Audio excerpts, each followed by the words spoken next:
So yeah. So hey guys, how's it going? Let's see. It's probably fine. I've been playing with the Zoom and stuff, so you know. I like Zooms. Oh, we can zoom in a little bit if we want to. Let's see where'd my mouse go. Bam. How's that? Ooh. There we go.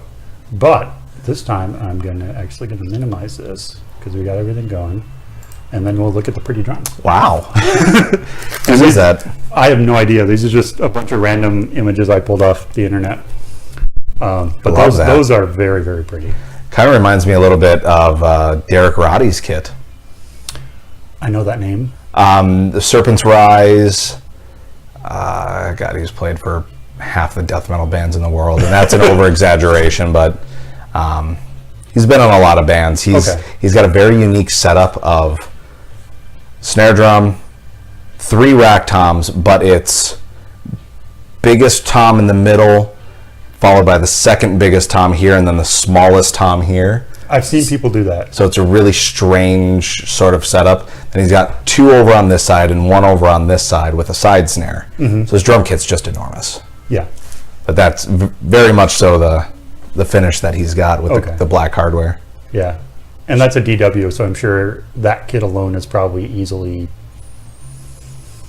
7, 8, 9 grand. I was gonna say if you say anything short of $5 grand, you can't you can't even get a used DW kit for not a good one. Not a good one. I mean, you could get one that's similar to the Proloid finish, but that's not a DW. No, that's. See, this should be an entire interview of guess the drum kit. At some point, I should do that. I should bring back everybody who's available, and we'll sit around and we'll just judge drums. Just take a look. Yeah. What is it? See who's right. Exactly. What year was it made? Oh. Do I see a serial number? Probably not. So this is Midwest Music. If you name something, you should probably be able to say it. Episode 5, I believe. I think. We'll go with that. Who all have you had so far? This is Sean, by the way. Hi, everybody. First one was with Dominic from Infamous Memories. Mm-hmm. Well, formerly of Infamous Memories. And then I had Tony from Samathwa. Tony. That was a fun interview. Lots of drum geeking on that one. I love Tony for that reason. Him and I can geek for a while. He has strong opinions about Guitar Center. Very strong opinions. I have strong opinions about Guitar Center. And then it was, do you know Sasquatch? Aaron Phillips. He does a lot of stagehand work. He's always at shows, always helping people. Is he the guy that runs around with a gigantic drinking pitcher full of beer and then downs it? No, that's Other Tank. But he's usually with Tank. I'd probably know him if I met him. I'm sure you've seen him around. Yeah, I'm sure you've seen him around. And then last week it was with Colin from Heel. Yeah. The very, very young Colin. He's very young, but he's a very nice guy. He's an awesome guy. I met him, it's probably been a little over a year ago. We met at a show, and he's one of those people that, he's stuck in my brain. Mm-hmm. So when I saw him again, I'm like, Colin. I don't remember anybody's name, but I'm like, Colin. Well, the dude's what? 6 foot, maybe 100 pounds, and a big bush of red hair. He stands out. Oh, yeah. And yeah, I mean, just the nicest guy. Just the absolute nicest guy. So how's your day? Pretty good. A little short on sleep, but that's kind of how you live these days. Yeah. Get sleep when you can, and don't get sleep when you can. You can't, when you should. Lots of caffeine, and definitely haven't had lots of caffeine today, so dragging, but it's going to be a good time. Mm-hmm. Anyway. Jerk move right there. Oh, excuse me while I have my caffeine. I've got Mountain Dew in the fridge if that's your form of caffeine. Nah, we're good. If I drink caffeine now, I'll be 10 o'clock or midnight. I need to sleep. Anyway. You really need to have like a tour of this place, because I've done like a 2-part video on the tour, but it's so long ago I've updated stuff, so I really need to do it again. this entire interview, it's going to just be me staring off into space, being like, "What's that one? What's that one? Oh, he's got that one. Who's that guy?" I know that guy. Why I usually give people like a few minutes to kind of walk around and absorb it and kind of ask questions. And I didn't do good enough of a job. Which we kind of skipped over a little bit, but. It is what it is. This is one hell of an atmosphere, though. I really dig this. You've got literally everything from, Dio, Iron Maiden, System of a Down. Yeah, this is more of my metal Beck wall. over there, Imagine Dragons. And then I've got a lot of like classic stuff over there. Those two Woodstock posters. Mm-hmm. Those are some of the oldest things I have on my wall, because those are actually from City Pages. I think they're from City Pages from like 1994. Wow. And then over on the other wall, I have a Diggable Planets poster that I pulled off of a telephone pole. So that's probably from 1993 or 4. So, yeah. No, this is just a very interesting. You get lost in everything. It can be overwhelming. Yeah. Yeah. Metal Hammer, Slipknot as superheroes. Mutants of some kind. Yeah. Mick as big and gigantic as he is. Well, because he has to be, yeah. Of course. All right, anyways, we're here for a reason, and it's not to get lost in the wall. Well, as you said, that's going to happen regardless. So the first question I have, of course, is the one that I can't answer, and hopefully you can. Did you ever have that aha moment of knowing that music was going to be a part of your life forever? Yes. Excellent. It was. I've actually answered this one before on an interview or a podcast with. Oh heck! This was back when I was in Thinning the Veil, which was basically the Omega Sequence before the Omega Sequence. Gotcha. Where we were on an interview with. Brain farting out. Greg. Oh, Greg's podcast. Oh, Ritual Madness. Thank you, Greg. I love you. Please don't be mad. You're my favorite. We were on that, and we were talking about what got you into music, and it was actually one of the guitar solos from it's way back when I was a kid, like driving with my dad in his beat up old piece of shit Ford F-150, and we're going to his friend's house to help him do something, and I'm going to actually just sit there on a milk crate for hours. Yeah. It was mom's got the girls, dad's got me off, and we're gonna you just stay out of the way. Just stay out of the way and don't stare at the half-naked women on the garage pictures, and don't let me catch you staring at them. So just go play with the dog. Yeah. Do something. But it was Stevie Ray Vaughan. Oh, nice. I want to say it was something in Texas Flood.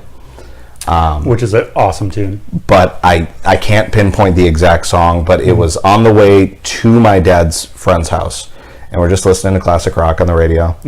And it hits, and I'm just staring at the dash going, like, what am I listening to? I'm listening to somebody who's crying through their guitar, and it struck me in this huge emotional chord that to this day, like I will, if I'm in a sad mood, if I'm in a happy mood, if I'm elated or absolutely depressed, I'm going to listen to some Stevie Ray Vaughan, and it's going to either enhance the feeling or it'll help me kind of navigate out of it. Wow. And which is really weird, because everybody's like, wait, you got inspired by a guitar player? Yes, because he's one of the best guitar players in the world, regardless of where he lands on the 100 or some odd best guitar players. I think last list I saw, he was definitely, I think he was in the top 10 at least, if not top 5. But that was it. That was when I was like, I need to listen to music. Nice. And it was, I didn't know that I'd be playing it. Oh, but I wanted to listen to it. Okay. So I started listening to music a lot. I actually stole my sister's boombox. It was in their room. They never used it, and me by myself playing with Legos in my room. I'm the only boy. Yep. I'm the youngest of 3, so my sisters wanted nothing to do with me. And you're like, excellent. It's like, this is just the greatest thing ever. They can go do their thing. I'm just going to steal this, close the door, meow, meow, mine now. Mm-hmm. And just, I started listening to music, and it was whatever was on the radio. Eventually kind of flipped over into like the KDWB, pop music, because it's super digestible. And yes. 4 chords make everybody happy.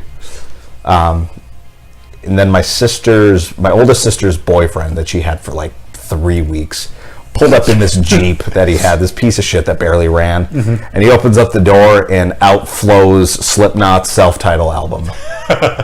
And I'm standing there just like, what is that? Uh-huh. And I have no idea when the hell that album came out. 99. Perfect. So I was that many years old. I was born in 88, so I was 11 years old when I heard that. Mm-hmm. And from there it was progressively getting further and further into metal, heavier and heavier. Haven't listened to much pop music, just heavy.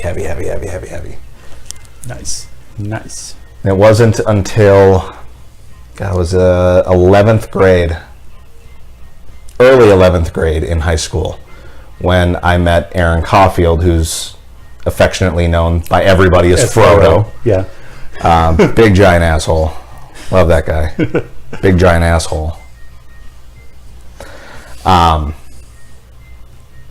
But he had a friend named Katie, and him and Katie wanted to start a band. They had started a band, and I air quote super loosely, so it's more like they wanted to start a band. Yeah. And they needed a drummer, and Katie just happened to be either in front of me or behind me in a drama class that I had to take in high school. Okay. And all the time I'm just sitting there tapping away. I didn't know what to do with it. Mom and Dad are not going to buy me a drum kit because I don't need one. They thought I didn't need one. Well, yeah. Started hanging out with them, and they're like, "Oh, do you want to play drums in this band?" Like, yes, duh. Of course. So I got this cheap piece of shit thrown together, 2 different drum kits in one, sort of. Yep. Like the heads are actually probably duct tape at that point. You hit it and it's just poof, poof, poof, poof. Everything's falling apart. I had no cymbal stands for the first year, so I put my hi-hats on a chair and hoped that they didn't fall off. And kind of slowly learned how to play, but never really got serious about it until probably my senior year. And that band it never was a band, so we laughingly call it a band. Then we came up with a band called Forfalt. Forfalt. It's a Norwegian word for decayed. So we were so dark. Suburban kids out in freaking Circle Pines thinking that we're the heaviest thing on the planet, practicing in our own basements or in somebody's garage. And progressively over the years I've always played with Aaron. Aaron's been your constant. Yep. And it's kind of split recently. He's joined Plague of Stars. Omega kind of went as a back burner for just a little bit. As he went to Plague of Stars, I started playing with Echoes, and then we played our first shows with each of the independent bands on the same day at Lee's. So that was really cool being able to see that. Nice. But it was one of those moments where I'm on stage, I'm playing, and I'm looking around, and it's like, where the fuck is he? Like, he's not on the stage. He's supposed to be here. Every time I've ever played, he's either over here or he's over here. He's never here. Yep. He's never over there. Never over there. Yeah, he's one of these 2 spots, and he wasn't there. And you're looking around, going, "Oh yeah, he's not in this band. He's not in this band, but he used to be." So that's the very abridged version of where I got to sitting right here. Okay, so I have to ask you this: have you ever taken any formal lessons? For about a year, I used to take lessons from a drummer named Pete Hennig out at DC Music, if you remember that. The name sounds familiar. It was out in Blaine, right by where the old Kmart was. Essentially University and Coon Rapids Boulevard, if anybody cares to remember that area. he was a jazz drummer, and I'm sitting there and I'm just pissing vinegar. It's like, I want to learn how to play metal. Just teach me how to do blast beats. Only drum and bass. Teach me how to do this. And he goes, do you know how to do a paradiddle?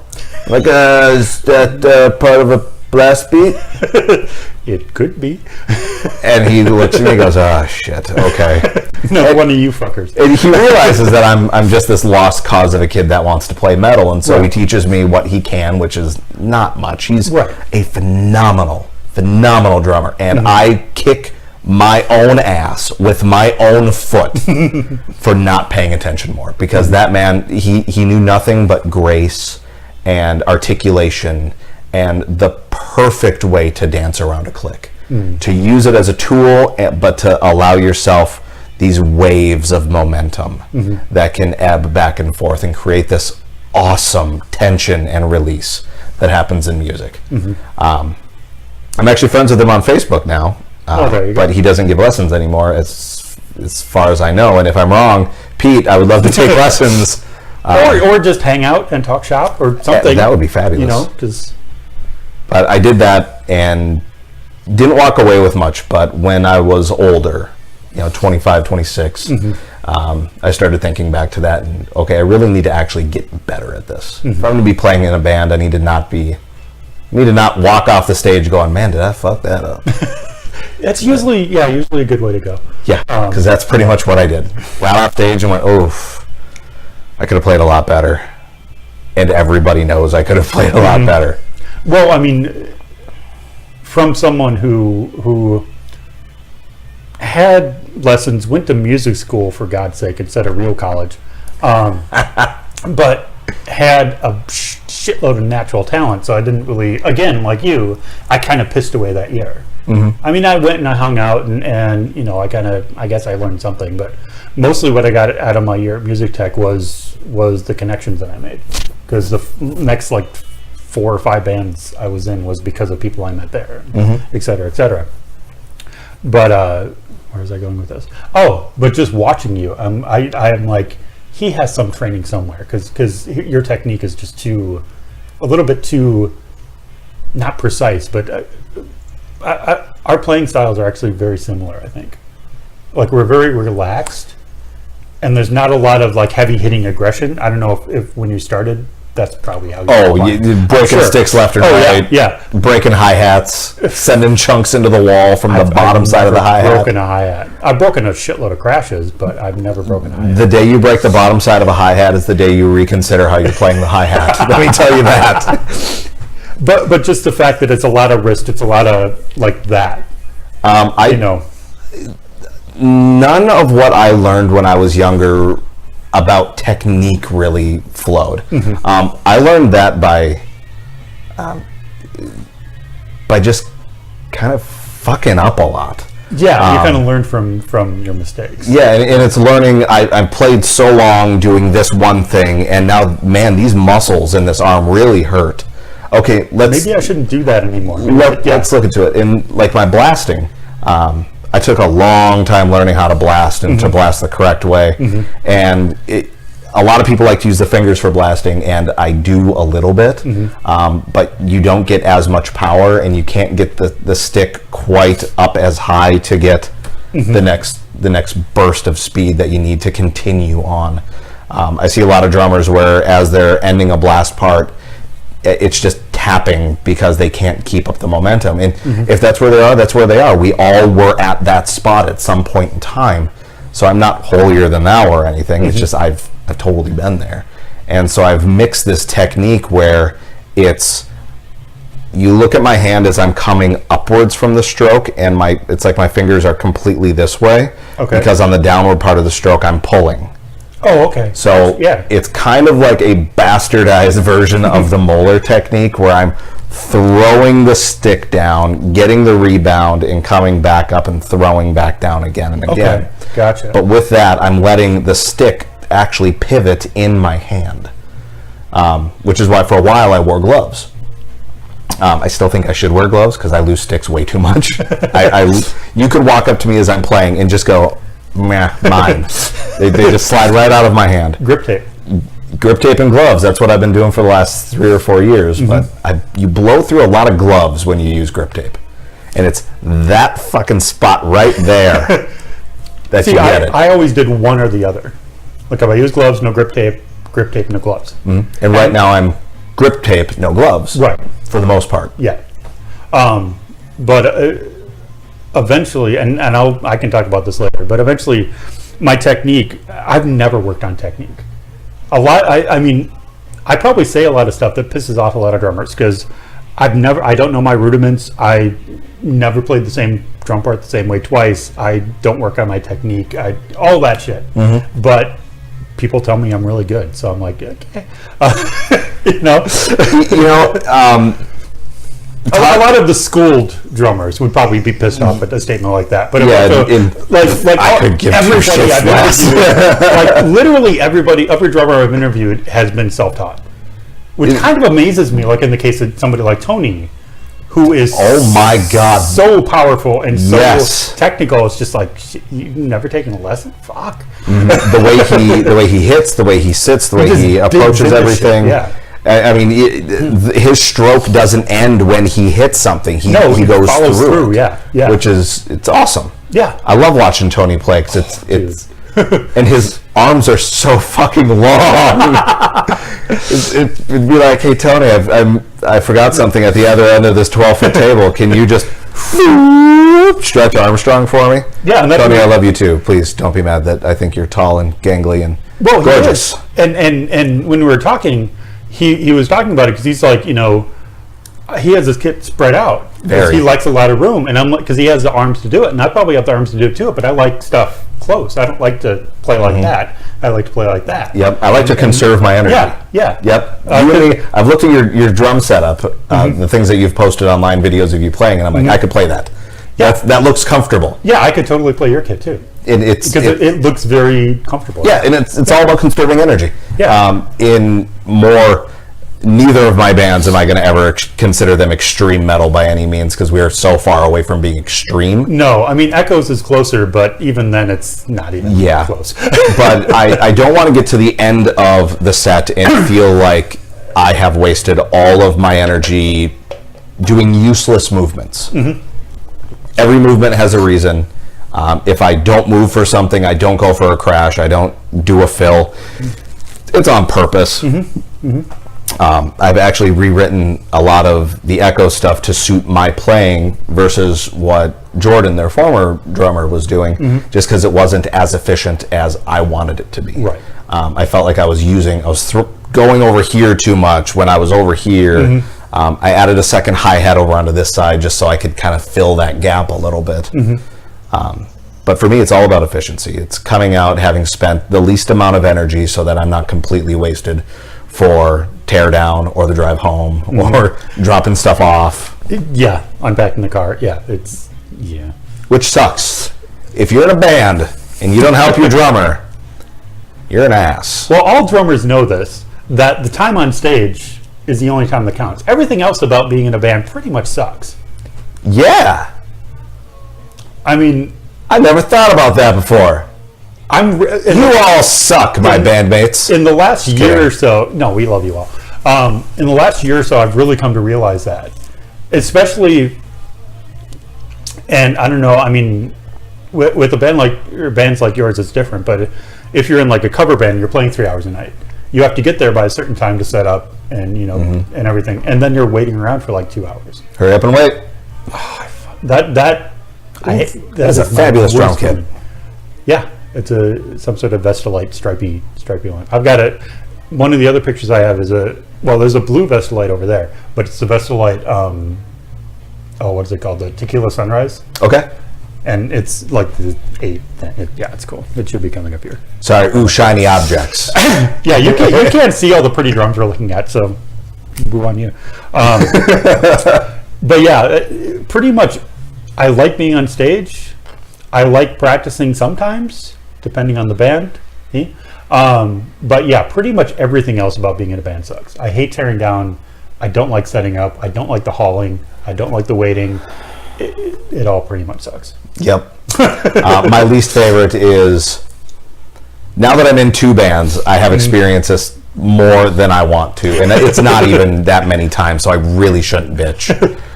It's I'm playing one weekend with one band, so I tear down, drive, set up, play, tear down, drive, unload. A few days later, show up, build it again, have jam, maybe once, maybe twice, Maybe. tear down, load out, build it at the show, play the show, take it back down, bring it back to the space, and a few days later, build the damn thing again.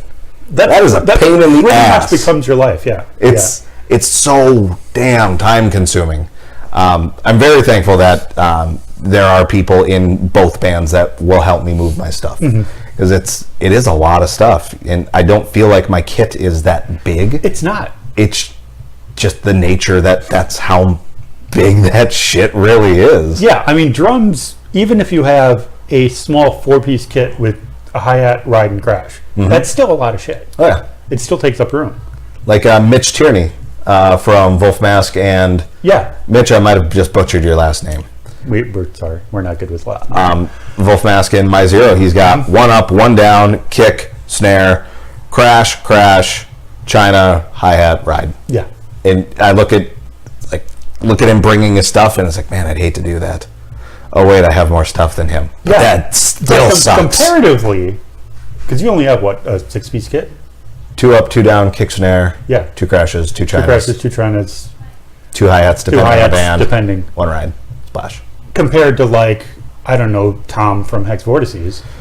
Oh, Tom Croxton, you beautiful, beautiful bastard. I would like to know how. I'm impressed that you have the ability to take that kit everywhere that you do. I will say that, because I couldn't do it.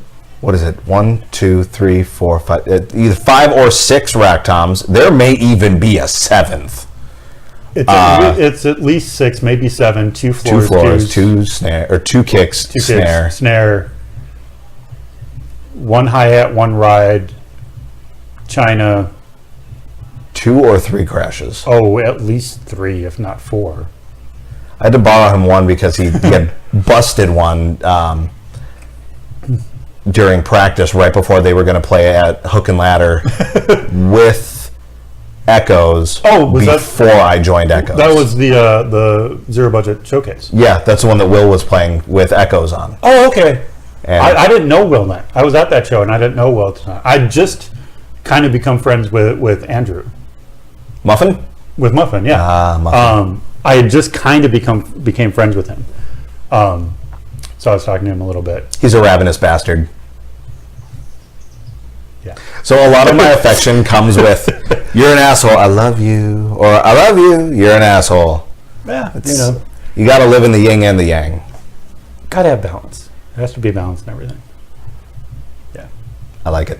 So, yeah. So Tom, I admire you greatly for a lot of reasons, but yeah. And put the cherry on top, he uses it all. Yes, he does. If you didn't use it all, I'm going to give you this look right here. But you use it all. So instead, you get this look. Yeah. I love watching him play. He's so solid, and he's been playing forever. So the dude he's developed every single thing that he needs to do every single thing that he does, and it's just so great to watch. I love watching him play. Oh yes, yeah. And again, that's the one thing I'm going to miss about Lee's is that side of the stage, which is where all the drummers congregate. Yep. That is where everybody stands. Yep. I mean, I told stories in other interviews of a show I was at Lee's 2-3 shows ago, where Glutton was there and a couple other death metal bands that the names escape me right now. But that's the first time I sat on the side of the stage and watched these guys drum, and I was just so Glutton, you watched Ogar? Yeah. That is. He is. I don't even know. I can't even. When I watch Ogar play, I just turn into a basic white bitch, and I just can't even. Yeah, you're just like. Because between the slidey thing on the feet, which I'd still haven't figured out, and the whole finger thing with the, and it's just like Jesus Christ. And it's so fluid. It's like he's not even thinking about it. It's like he's sitting up there going, "You think that was cool? Watch this shit." And then he does it, and you're like, "Yeah, I totally think that's cool. Holy shit!" Yeah. And then at the end, he's just a sweaty mess, and you're just like, bravo, sir. Yes. You earned that sweat, sir. Whatever swamp you got going on in those trousers, that's yours. That's grade A. Oh, I forgot who else was on it. But it was like 3 like really, really hardcore bands in a row, and I'm just watching the drummers just going, fuck. Just fuck. As I said, that's a level of technique I will never have. Oh, yeah. I would like to. There's ways out there that you can get to that level. Yeah, I'm sure. But man, that's a lot of practice, and it's a lot of unlearning some of the stuff that you've already learned how to do. Which, yeah, I've learned some really bad habits that I'm probably okay with getting rid of. Yeah. But I mean, the one thing I do say, and this is not a criticism to any of those drummers because you're all impressive as hell, but they do that really well. But could they sit down and play, let's say, Back in Black? Like, are they that skilled just in that, or are they more rounded? I don't know, because I've never seen them do anything else. I've never talked to them. It's a very fair question.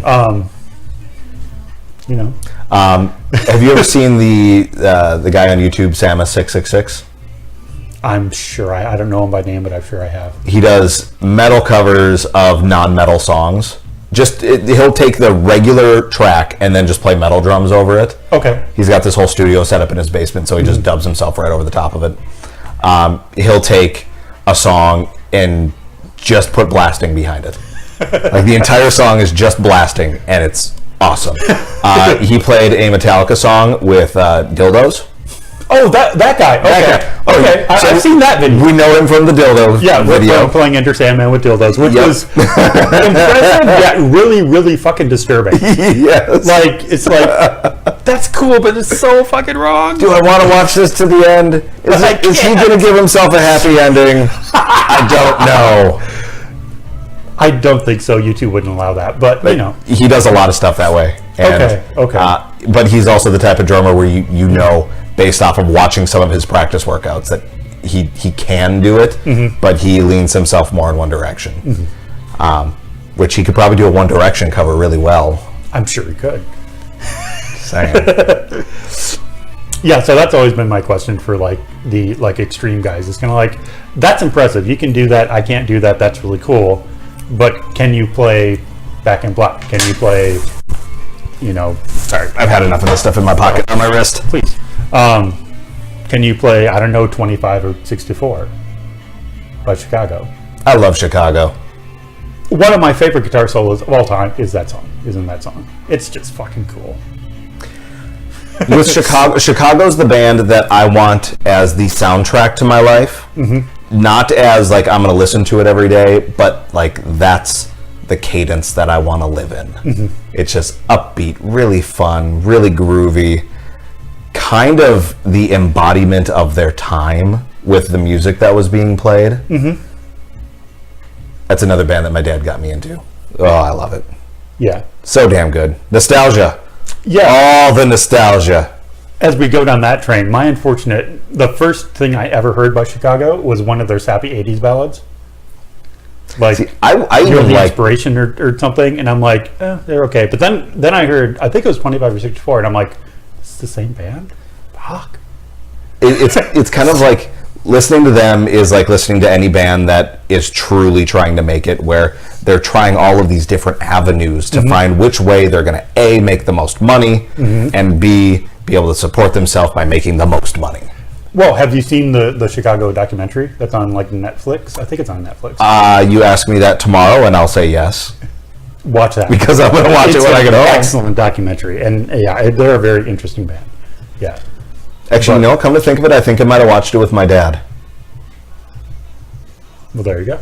Nope, sorry, I'm getting it confused with the Eagles documentary. Which is also excellent. We watched along the with the Foo documentary. Fighters documentary and the Rush documentary. All those are recommended. You should watch them all. Required viewing? Required viewing. You could do it in one day if you wanted to. I like how these podcasts come with required reading and viewing. And viewing. And I've got a shelf full of books if we want to do required reading. And we've strayed totally from the questions, and I don't mind that. It's okay.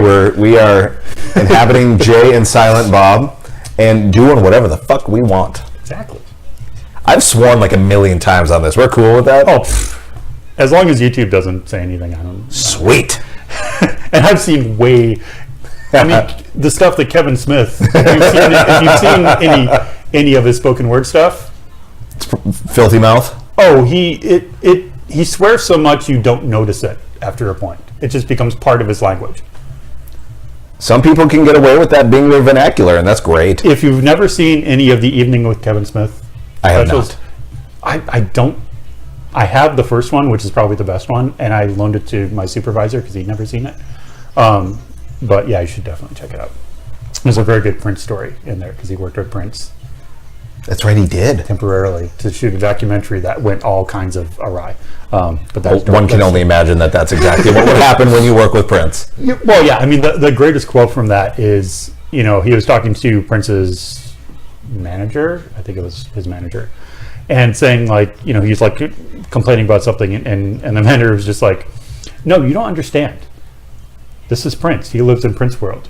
If Prince wants a camel in January at 3:00 in the morning, he's going to expect a camel at 3:00 in the morning in January, even though we're in Minnesota, because he's Prince." And that's the world he lives in. Or something to that effect. Just to think about that's how his mentality was, or that's how he had other people thinking that's what his mentality was. Because I've heard he was a jokester too, so and you never know. I've never interacted with him other than rocking out to his music. As you all should, because Prince is awesome. Required listening. Exactly. We're going to start a curriculum on this. This is going to eventually just morph into a drum channel where we're like, and this drummer, everybody, do we know what his name is? Various flashcards of people so that you know your drum history. Well, now I know what we're going to do in the live stream. Perfect. We'll see how many people we get. Well, let's see. I mean, you've covered kind of some of the other questions, but the one that I always find interesting, what was the first, you're much younger, so it'd be CD/download/whatever, that you purchased, none of this free Napster shit, that you purchased with your own money? Slipknot, Iowa. There you go. Excellent album. It was the turning point album for me so Slipknot's self-title was great.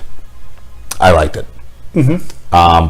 It had a form of disorganized but kept chaos. Like their chaos existed in a certain space, yes, but within that space it was nuts. Yes. Which I appreciated, because when that came out and I was listening to it, that's exactly what I was. Mm-hmm. I was pissed off, I was angry, I was sad, I was happy, I was rambunctious, I was slow, I was fast, mm-hmm. I was I was all of the things that a teenage male was. And then Iowa came out and it was much more refined. They took the first album and just kind of went shoop, and they found and they that streamlined slot. but it's still heavy as shit. It is my favorite album that they've ever done. Pretty much every album after that I've liked less and less, to the point that I really don't listen to them anymore. So you're not excited for the new one? I have not even listened to the new track. I have not listened to the new track either. I've heard so many either end reviews of it that I'm just like, eh. And there are bands that evolve away from you, and that's fine, because those people are searching for something, and it's not us that get to say you're wrong for doing it. Well, it's like In Flames. Yeah. I loved a lot of their earlier work. I loved pretty much all the way up to Come Clarity. Come Clarity was okay, kind of tolerable, but everything before that I loved, and I could just live on that alone. But from there forward, everything changed, and it just wasn't my cup of tea. And I will say that I've bashed it, and I've been like, oh, they've got away from their sound, and this, that, and the other thing. But it doesn't matter. Like, they're being right to who they are. Well, so, yeah, and I think any band that's been around for more than 5 years except if your name is AC/DC, you're going to change your sound. If you're AC/DC and you change your sound, something's wrong. Yeah. Not that I like AC/DC. I actually can't stand them at all, but just me. I have an appreciation for them. I used to be in your boat. Like, I hated them. I thought, this is fucking stupid. But then the older I got, it's like, okay, I kind of understand it. And plus the fact that they're self-aware of it. Favorite quote about them. Somebody asked Angus, I believe. So what do you say to the people that say you've made the same album 14 times? He replies, well, they're wrong. We made the same album 15 times. So they're well aware that their formula and it works. So, I can't fault them for that. That's one of the guys that I used to work with at Guitar Center. We were in the Baseland one day, and he's like, hey, Sean, check this out. I can play an AC/DC. $1 million, $1 million. I totally went the wrong way and whatever. That goes to show, don't put a stringed instrument in my hand ever. Not even once. Don't do it. Fair enough. Bad idea. Yeah. Bad idea. Seriously, it's a bad idea. Yeah. Like, for me, I came into Slipknot with Volume 3.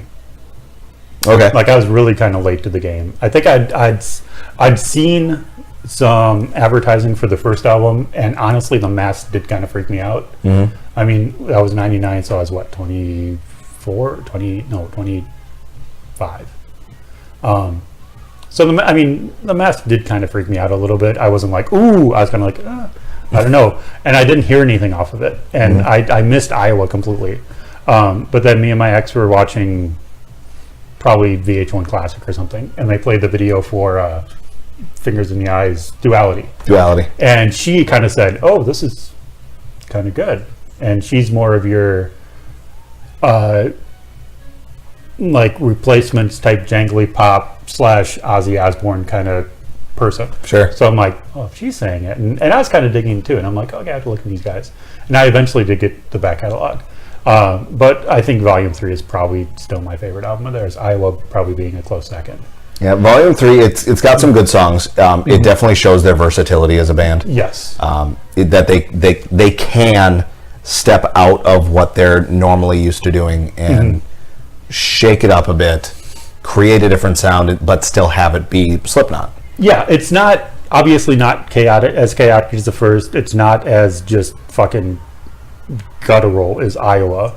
It's more commercial, but it's not quite that commercial yet. And it's like the two albums after that, I think, are getting more and more commercial. They realize that their name is a brand and that they're synonymous with a thing. They've gotten here. Yep. More power to them. Oh, yeah. I hope it treats them really well. I honestly think Corey Taylor is one of the best vocalists around. I really dig him in Stone Sour. Yeah. I like what he does there, even though Stone Sour over the years has gotten more and more poppy. Oh, yeah. But hell, if you honestly tell me that you don't listen to some pop music, I'm going to call you a liar. Everybody does. Everybody does. And if you don't, you should. And if you don't, you do. You're just not willing to tell us. Exactly. It's a double-edged sword right there. Yeah. And now, we're not talking, Ariana Grande or something, but, you got to have your... If you want to shake your booty, that's fine. Every now and again, people need to realize that these hips don't lie, and Shakira was right all along. Well, okay? Clearly. Yeah, even the best of us like some pop music, and there's nothing wrong with that. I've known people in my life that only listen to these three bands. Oh, yeah. That is it. And I'm like... And they call themselves musicians. And I'm like, how can you call yourself a musician when you only listen to Slayer, DRI, and Hank Williams Jr.? How can you call yourself a musician? Well, let's flip this for just a minute. What is your pop guilty pleasure? There is one song by Brandy on the Batman, I believe Batman Returns, or Batman Forever soundtrack, one of the two. That is just... It's written by Lenny Kravitz, who I also like, and it's poppy, it's R&B, it's sultry, it's perfect. Nice. I can't remember the name of it right now. I'm sure it's probably on this playlist somewhere. It's on a Batman movie, so I win. I'm okay with it, which is kind of... Where Are You Now? By Brandy. I'd have to listen to it again to jog the memory. But it is excellent. Well, I'll admit mine since you admitted yours. All of Savage Garden. Really? The whole thing. Everything they've ever I done. maybe know one song by Savage Garden. And it's the Chicka Cola one, whatever that I cannot remember song titles to save my life. I should say before anybody calls me out on it that about 5 months ago I quit drinking. Okay. It was getting bad to the point where stuff was getting bad. Yeah. The first thing to slowly come back is your memory. And I'm at that phase where I'm starting to remake memories, where it's like, I don't remember that. I listen to it, I remember it now, and it's in that place that I'll remember it. There's a huge swath of my 20s that it's just like, I remember doing stuff, man. I can't be very specific about it. And it affects the whole timeline before then. Yeah. So a lot of my questions, like if I ask you something, I'm going to already have something in my head. Okay. But if you ask me something, I have to dig for a name. It's like dig. Found it. Or not find it. Yes. That looks like Samus's setup, speaking of which. That is Samus's setup. Samus 666. Oh, is that his? That's his setup because he uses those big stupid moon gels. He triggers and he uses microphones. That is his drum kit. He plays Axis pedals, he plays Zildjian, 4 up, 1 down. He's got a secondary ride on the other side. Absolutely Samus 666. And again, you can't see any of this, so this means nothing. You should see this. What's wrong with you? Anyways. My other big one, my other, and it's not even a pop song really, is D-Light's Grooves in the Heart. You have to love that song. You would know it if you... You'd have to have me listen to it. I mean, you have shit, what's his name now? Oh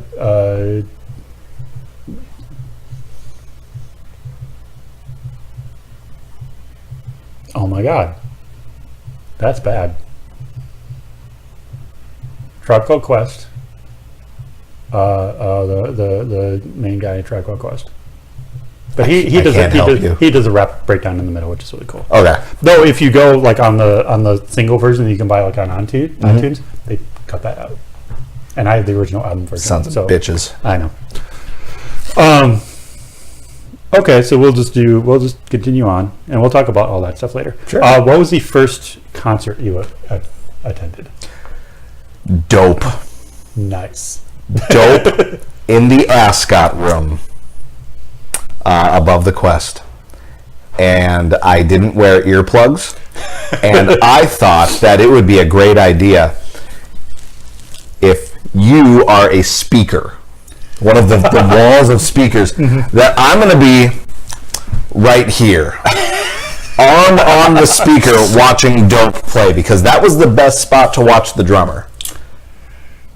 Yeah. And Tracy something? I think he went to jail for being a pedophile. Could have maybe sort of. I Touched never really people followed inappropriately. Again, that's a little past my time. It was really fun to watch.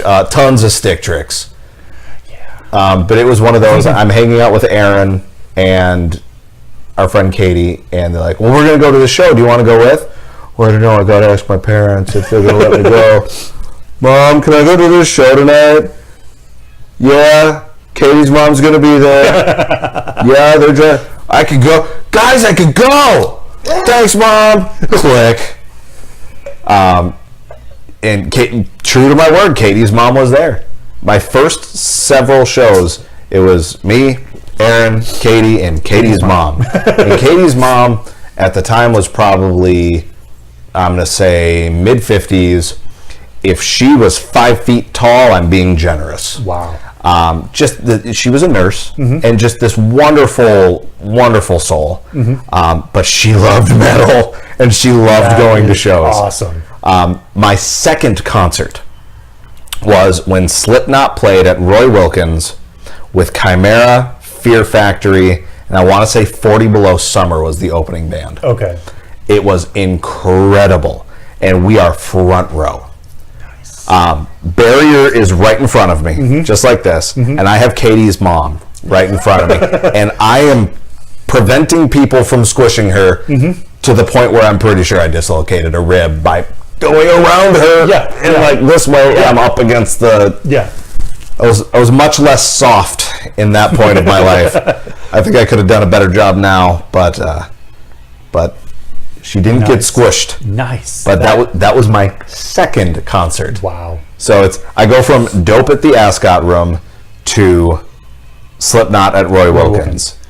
It was awesome. Which is a great room to see a show. I Great really, room to see anybody. I really if you haven't seen a show there, get there. It's awesome. I haven't seen a lot of shows there. I was on the floor for Anthrax during the light bulb was Light bulb doesn't like you very much. not really, no. Mood lighting? And I tried to stupidly unscrew it before, but it was too hot, so I was like, fuck it, I'll just let it go. Keep people on home watching something to bitch about. But it was Anthrax on the Sound of White Noise tour Okay. with White Zombie and somebody else. Ooh. And I was on the floor for that one. And I'm usually not on the floor because I'm not a mosh guy. I try to avoid pits at all costs.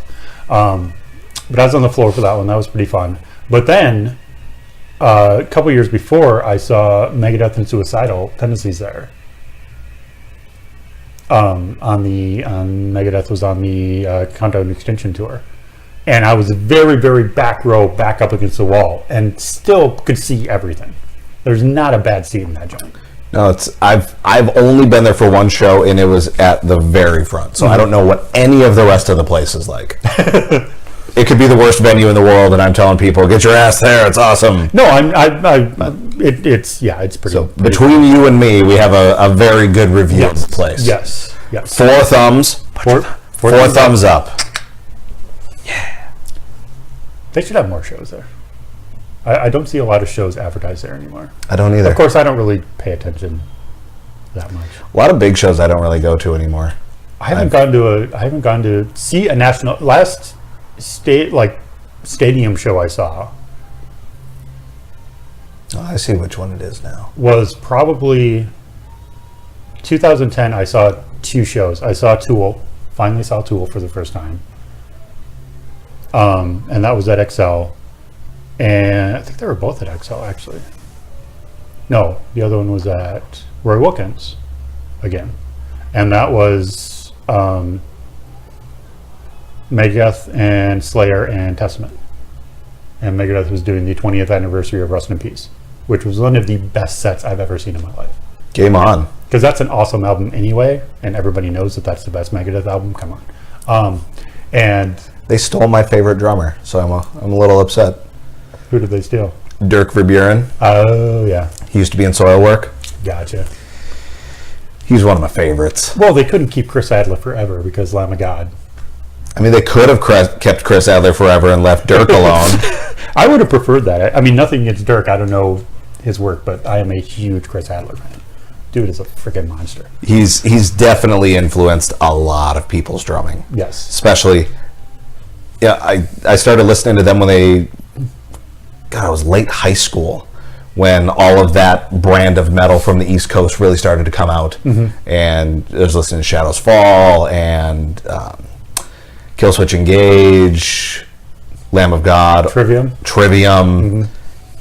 Any East Coast band that was coming out that was heavy and fast, I was all about. But that his style of drumming is so uniquely him. Yes. And just that machine gun precision, and some of the way that he does fills is just crazy. And actually, I'm going to just say that if it wasn't for listening to him or John Gensmer from Epicurean, okay, local shout out. John's one of my favorites. If it wasn't for those guys, my fills, I would never have learned how to do fills, like the 2 within the 2 and then 4 swiping across the toms with another 2 on the feet. Mm-hmm. Never would have learned how to do that. Nice. So give them their dues. And Chris Adler was the first drummer I'd ever seen, despite genre, that rode on a splash. I have never seen that before then. Hell? And when I was in a metal band called Smudged, and I actually stole that technique for a little bit of one of our songs. I'm like, fuck yeah. But yeah, I'd never seen that before. And I'm like, Okay. Yeah, I'd never seen that before, and you see it every now and again, and I immediately think of, somebody listens to the Lamb of God. Yeah. Way to go, buddy. Good job. Especially their last album, the Volume 7 Stamens. And for some reason, I mean, I liked them before, but for some reason, that album, and maybe it's the fact that it's the one that Randy wrote when he was in prison, and the songs are about that, but there's just something about it that everything comes together on that album. It is my favorite metal album, probably, of all time. Awesome. If you have a chance, check it out, because it is really, really good. I don't think that there isn't an album that they've put out that I haven't completely digested in every possible facet. They're one of those bands that I'll, like, okay, what do I want to listen to? Not that. All right, well, let's just throw some Lamb of God on there. Mm-hmm. And you're never really upset. No. You might want to listen to something else after a few songs, but it's never like, oh, I'm listening to these guys again. Come on. It's like, I've never heard that part before. Yeah. Okay. These outdoor drum pictures. I always wanted to do it. Another thing that you guys can't see is there's a picture of this awesome, I'm going to call it a pearl kit. It is definitely a pearl kit because it's pearl racks, pearl mounting hardware, and the pearl mounting arm. And the pearl pedals and the pearl throne. And the pearl hi-hat stand. And if I didn't say the pearl rack, that's a pearl rack. Mm-hmm. But I always wanted to do one of those, like, outside the backyard, put it on the drum rug. You know nothing is even at all. Oh, God, no. You find that right angle as you're standing on an 8-foot ladder, hoping just to hell that you're not falling off. It. Yep. Yeah, it's funny. Out of all the picks that I have, which are numerous, I'd say a good probably 40% of them are pearl kits. I'm not mad. I love pearl. Okay, well, fuck, let's talk drums. Yeah. Because that's what I was going to say. Talking about me, let's talk about technique. All right, well, let's get to the drums. Okay, so I actually, when I helped you pull your rack up, I actually saw what kind of kit you had. You're rocking a PDP, at least. Mm-hmm. You use the same kit?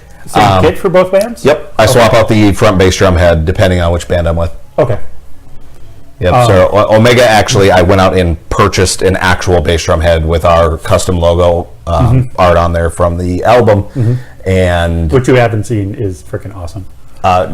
So I give Jordan a lot of shit, and everybody does. And some of it's well deserved because he is kind of an ass, and he will admit it. So I'm not afraid of saying it. There you go. But I've been in a band with him for a while. And he does a lot of really, really good work. We essentially bought two images. Mm-hmm. One image of the Earth, and if you look real close, the other one's the image of the sun. Because the sun, you got to look really closely at it. You can see how some of the fire that's supposed to be on the Earth actually kind of bends in like a magnetic swoop. So as if you were looking at the sun and seeing how its magnetic... super scientific term here, it's magneticness. Its magnetic fields fold in and out from each other. And we took that, smacked the two images together. Jordan made it look damn good, and they're like, fucking hell, that's the album cover that I envisioned, he made. Aaron's like, damn, that's really damn close to what I was thinking. And it's like that. I thought it was perfect. So putting that on my front bass drum head was, no question, super easy. Yeah, literally, even before the album, as soon as I saw that image, I was like, "Fuck, yes." And I was so stoked to get that. I still have pictures on my phone of me getting it. I got home from work, pulled it open, and I was looking at it. It's like. So I'm outside. My parents' neighbors are around, and I'm showing them, and they're like, "Let me get a picture." So I got this big stupid shit going on my face, like, "I got a bass drum head." Wow! But it was exciting. I'd never had a bass drum head with my own band logo on it before, so it was. That's really cool. It was really cool. That's very cool. Very excited for that. Yes. And you have a PDP kit, correct? Yep, it's a PDP concept kit, so it's all maple. Okay. I bought it when I worked for Guitar Center. We could talk about that too. Totally. If you have any horror stories. Oh my god! A lot of my stories that I actually remember are the good ones. The times where it's like, okay, I don't mind working for this company that's absolutely raking in money, and I'm eating Cheerios. Yeah. But we'll get to that. Yeah. I wanted a good kit that didn't cost a lot. Yeah, as we all do. And as people may know, when you work for Guitar Center, you get a really, really sweet ass discount.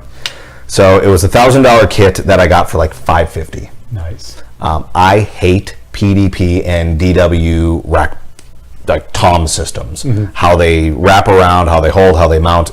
I don't like it. It feels so counterintuitive to be like, I need to move this drum a little bit closer to me.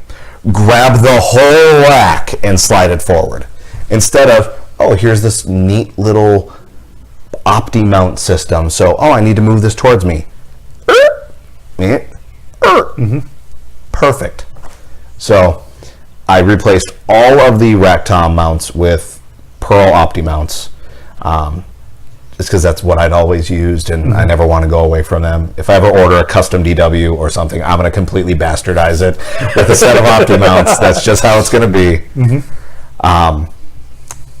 Yeah, it's the whole drum kit is 8, 10, 12, 14, 16, but I don't use the 8. It's when you put a microphone on it, you're just either smacking the microphone or smacking the rim. So I just pretty much don't play that one anymore. Unless you mic them from underneath. Nobody really does that, though. I really wish that they would. The last time Astronauts played Nison's, and we played there a shitload.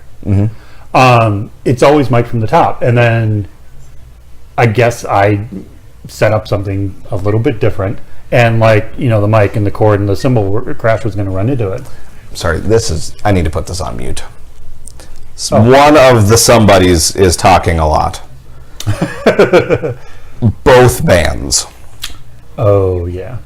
Sorry, boys. Yeah, I know about the multi-band thing. Don't get me started. But for the first time ever, Quentin was like, we can mic them from the bottom, and I'm like thinking, why haven't we been doing that all along? Well, that makes a lot of sense, especially for an 8, because there's not a lot of distance between that top and bottom head where you're going to lose the attack. Yeah. So it's not a bad idea. No. So for our last show there, we mic'd them from the bottom. And I thought they sounded probably better. But you get a lot more body out of it too. Yeah. That bottom head's going to keep singing. Yeah, because that's the actual resonance is there. But so that's what you have now. What was your first kit? Okay, your first kit after the shitty. Your first real kit. It was a Pearl. It was a Pearl Export. 90% of people's first kits are probably Pearl Export. Pearl Export. It was wine red, black hardware. Nice. And I played that thing for probably a decade. So, no, actually, I take that back. It was probably about 8 years. Still. So I played it until I was around 26, 27. And it treated me very well. It was very easy to tune. Really lightweight, so it's really easy to just throw that thing around. You can beat that kit to death, and it's going to be forgiving. So it was a really great kit to play with. I actually bought it from the old guitarist for Thinning the Veil, John Hawkins. Okay. He worked in the drum shop. I bought it from him. He called me several weeks later. Hey, I just got the regular shell pack, the 10, 12, 14. And I ordered the 8. I'm like, I really want an 8-inch tom. Mom, can I spend the extra $50 and get an 8-inch tom? Fine. And she pulls out the checkbook and writes another $50 for him. He calls me up, and I'm at school. I got my shitty flip phone, and this is back when I thought I was the shit because I had a flip phone in high school. And it's between classes, and he calls me. I'm like, hey, what's up? Hey, so I just had this guy cancel an order after a drum got here, and it's the 16-inch version of your kit. Do you want this floor tom? Well, how much is it? Well, cost is $90. How do you feel about 95? I'm on my way. Hung up. Left Went to Guitar Center and bought the floor tom. So he helped me get the first drum, or the first shell pack, and then that additional one. But I used and abused that thing for a long, long time. Yeah, a lot of people I've run into shit on Pearl, but I've never owned a Pearl kit, but I've played a crap load of them. And if you get new heads on them and tune them up right, even the bottom of the line, I'm sure there's something Forum. The Forum. Yep, Forum kits were their bottom of the line. When I was coming up, the Export was the base level. Now they have Forum. Even a Forum kit will sound phenomenal if you do it right.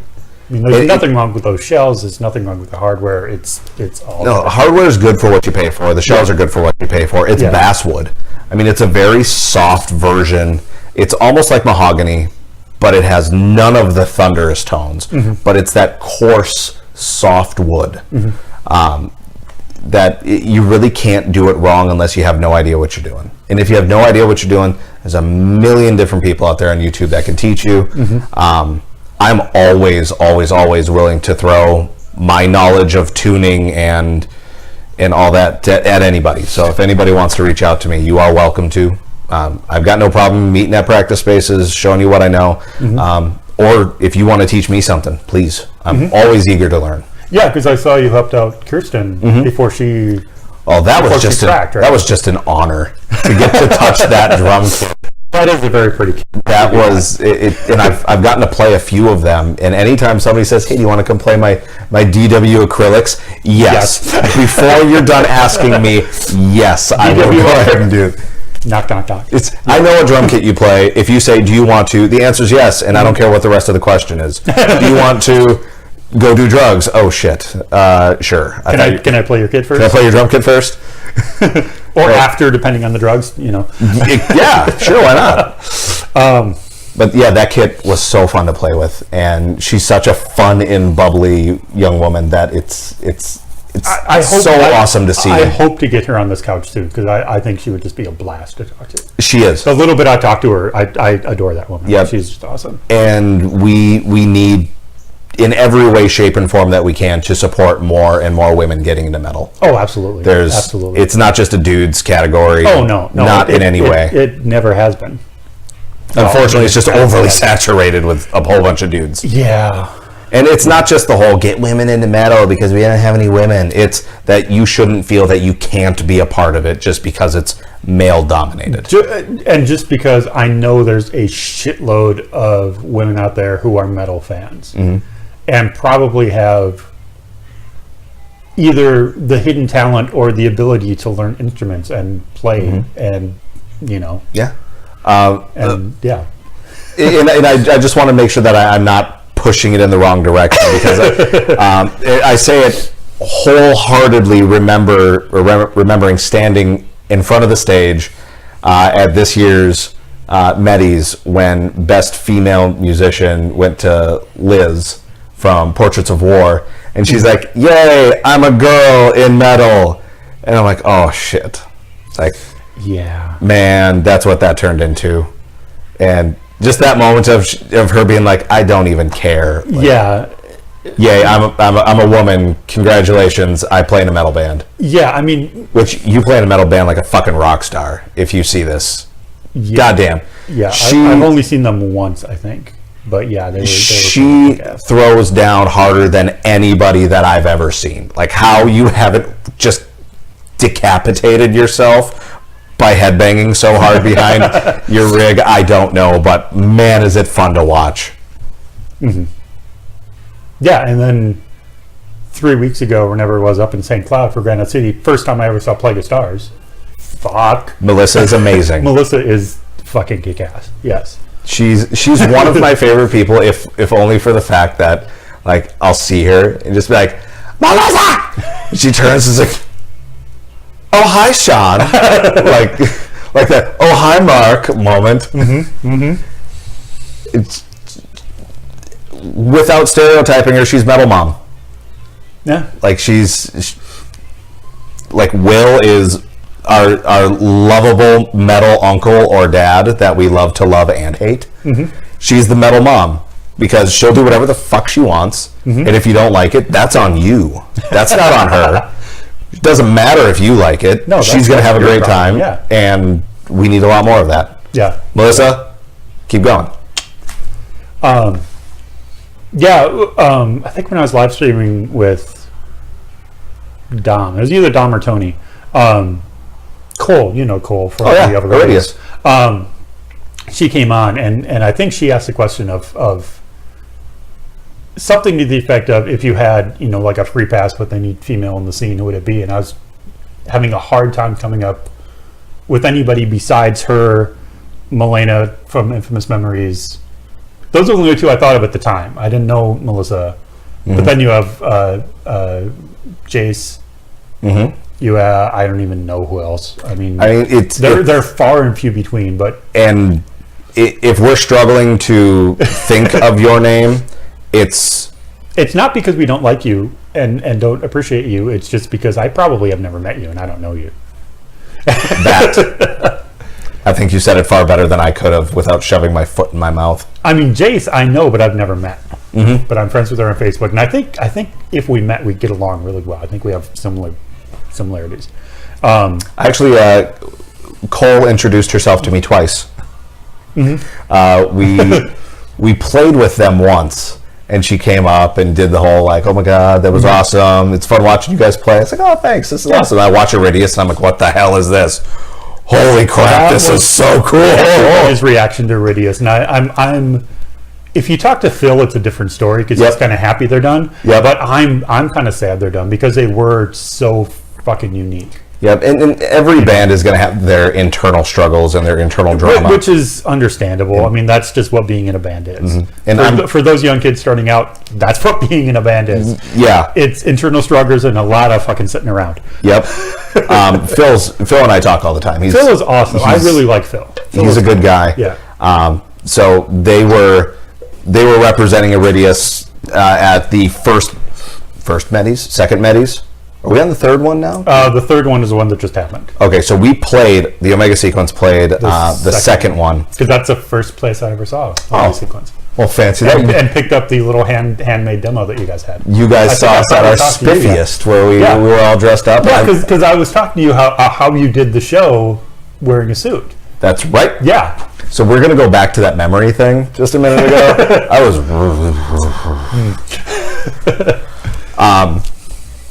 But it was at that show where I'm pulling my drum kit off to the side, and we had already played with Iridius before. Oh, okay. Before this event.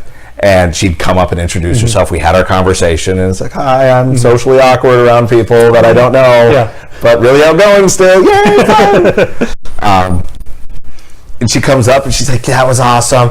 I'm Cole. I played Iridius." Like, "I know Cole. We've met before." And the look on her face, like, "Oh shit." That was my favorite moment with her. It's like, we've met.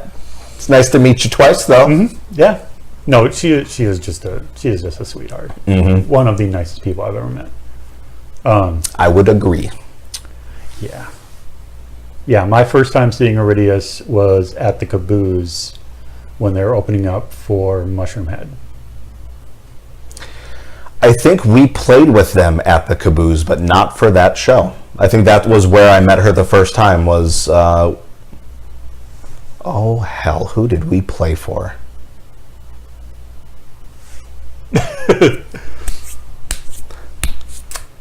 I want to say Dark Tranquility, and I'm probably wrong. We opened for them, and it was a shit show of a night where the guy running sound didn't know his head from his anything, really. I mean, it literally any body part. It doesn't have to be anything grotesque. It's just anything. Head from his toe, head from his thumb. He couldn't figure it out. It was actually the stage manager for Dark Tranquility that ended up finally just being like, "Fuck this. The show is taking too long to continue." Walked up, did his thing, pushed the guy off the board, did his thing, and we played 3 songs and had to stop.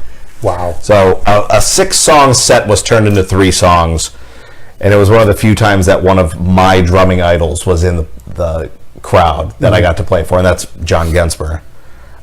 He's seen me since then, but that was like the one day. It's like I'm on a big stage, big-ish stage, and it's like, my band's playing, you should probably come see me play. I don't know why I chose that voice, but we're gonna go with that. It's fit. And then 3 songs. Oh, we're done. And then we're done. It's like, well, at least we got to play the good ones. Yeah. So we played all the hits.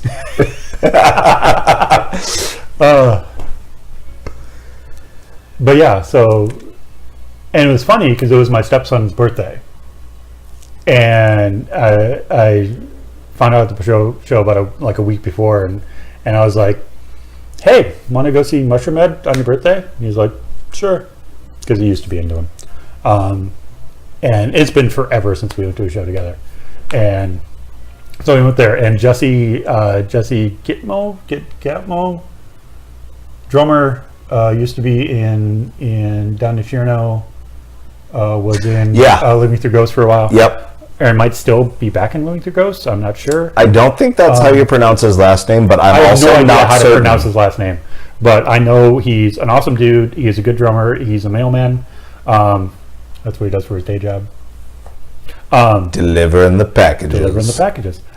But his boss was in Iridius, and so I saw him at the show, and he's like, "Yeah, my boss's band they're opening, and they're like a Celtic metal band, and they got like a bagpipe." And I was like, "Okay," and came out and made a bagpipe and a fiddle player, and I was like, "Fuck!" And then, but they're like a heavy like tech death band, and that's very, very confusing. Awesome, but very confusing. It was a lot to take in. Mm-hmm. You like him for one reason, or you like him for another. Mm-hmm. Or I guess there's the people that could like him for both. Yeah, that's pretty cool. Yeah. They were a very interesting band, and the thing that was really fun is you knew you were at a place where the sound guy was worth what you paid him, when he could look at them and go, "I got this." Yep. The places that you'd go where they sounded terrible were the nights that you looked at the sound guy and he's just sitting there like, "What do I do? All of the inputs." I think I only saw them, 4 times. Saw them at the Caboose. I think I saw them at least twice. The unfortunate one is a friend of mine who I introduced her to, and she's like, "Yeah, these are really cool." And I'm like, "Oh, they're playing, we should go." They were playing at the Terminal. I heard about that show. Probably the worst set they've ever played. Phil was really, really pissed. And that's the only time she got to see him live. And I'm like, I am so sorry. Because that is... And again, I say about the Terminal, it's a shithole, but it's our shithole. Tony Lent has never set foot in the Terminal. I've been there once. Have you ever played there? No. And I honestly never want to. It's one of those kind of places, yeah.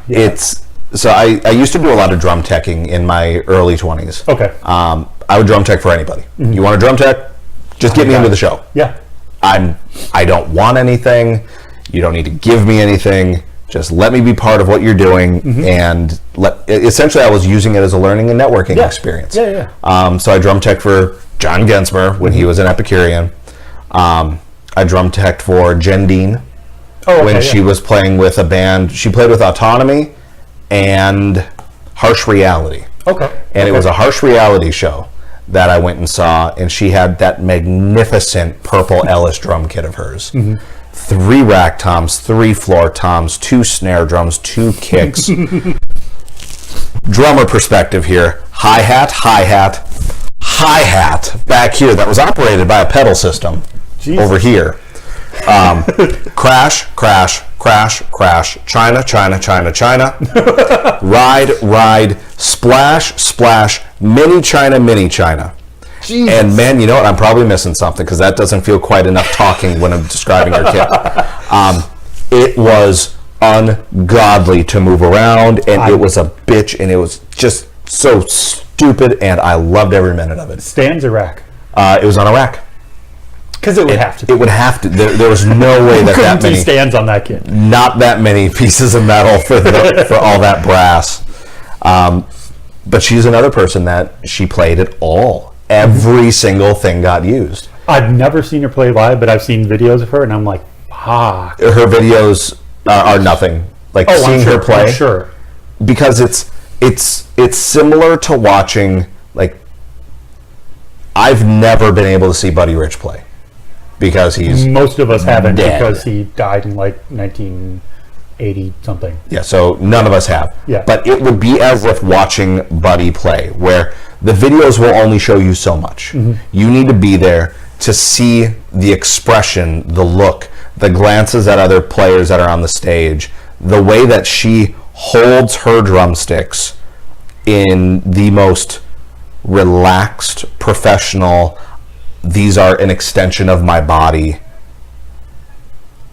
way that you cannot describe it. Wow. You have to see it live to really take in the majesty, which is the way she plays those drums. She doesn't play them, she owns them. They are another extension of her. It's an expression of her being is what is behind those drum kits. Yes. Super impressive. If you haven't ever seen Jendine play, get off your ass and go see her play. Get off your ass and go see her play. Yes, sir. Do you know, I know she was playing with Black Widows for a while. Do you know if she's still doing that? I don't know. Because they're playing at the Open Streets for Lindale on, they believe it's June 2nd. I think they're playing outside the Uptown VFW. I believe they're playing. Which I'm going to go to regardless. Sure. Because it's right there. It's right there, and it's an awesome time if you've never done the Open Streets things. It's really, really fucking cool. The one for Lindale, they literally have some sort of music on pretty much every block. Nice. They have a wrestling ring set up, and you can watch live wrestling if you want to. That's awesome. They have, basketball. It's awesome. It really is awesome. It's Nice. a great day. And my good friends, you probably don't know them, the Rebel Queens, are also playing outside the Uptown VFW. It's an all-female band, right? That is an all-female, mostly cover. They have an EP out, an original EP of 4 or 5 songs. They came across my feed a couple of days ago, and I'm pretty sure it might have been from you. Could have been. They're playing a week from tonight, selfish plug, a week from tonight. Outlaw Saint is doing a CD release for the new album, and Rebel Queens is opening that show. So that's probably where you saw it, because I shared that. I think you're right. Now, if you take a look at the cover of this CD, you're going to see that it is gorgeous. You open it up and bam! Not as gorgeous as your CD. Oh, we're not talking about my CD. We're talking about just look at this. Look at the back. How much are you guys selling this for? At the show, that'll be $5 for $5, or not $6, not $6, not $7, not $5.50, $5. That's how many fingers you have on one hand, unless you're the person that lost that finger and now it's 4. And then you just have to add one from the other hand. Or if you buy a T-shirt for $15, you get CD for free. Holy crap! How's that deal? Now that's not just a deal. That's a deal you can't pass up. I mean, let's just call that for one. Right there. That's one heck of a deal. That's like lutefisk on Sundays. You can't say no, can you? Am I right? Yeah. Okay. Here you go. No, you can. I know. You should probably say no to that as often as you can.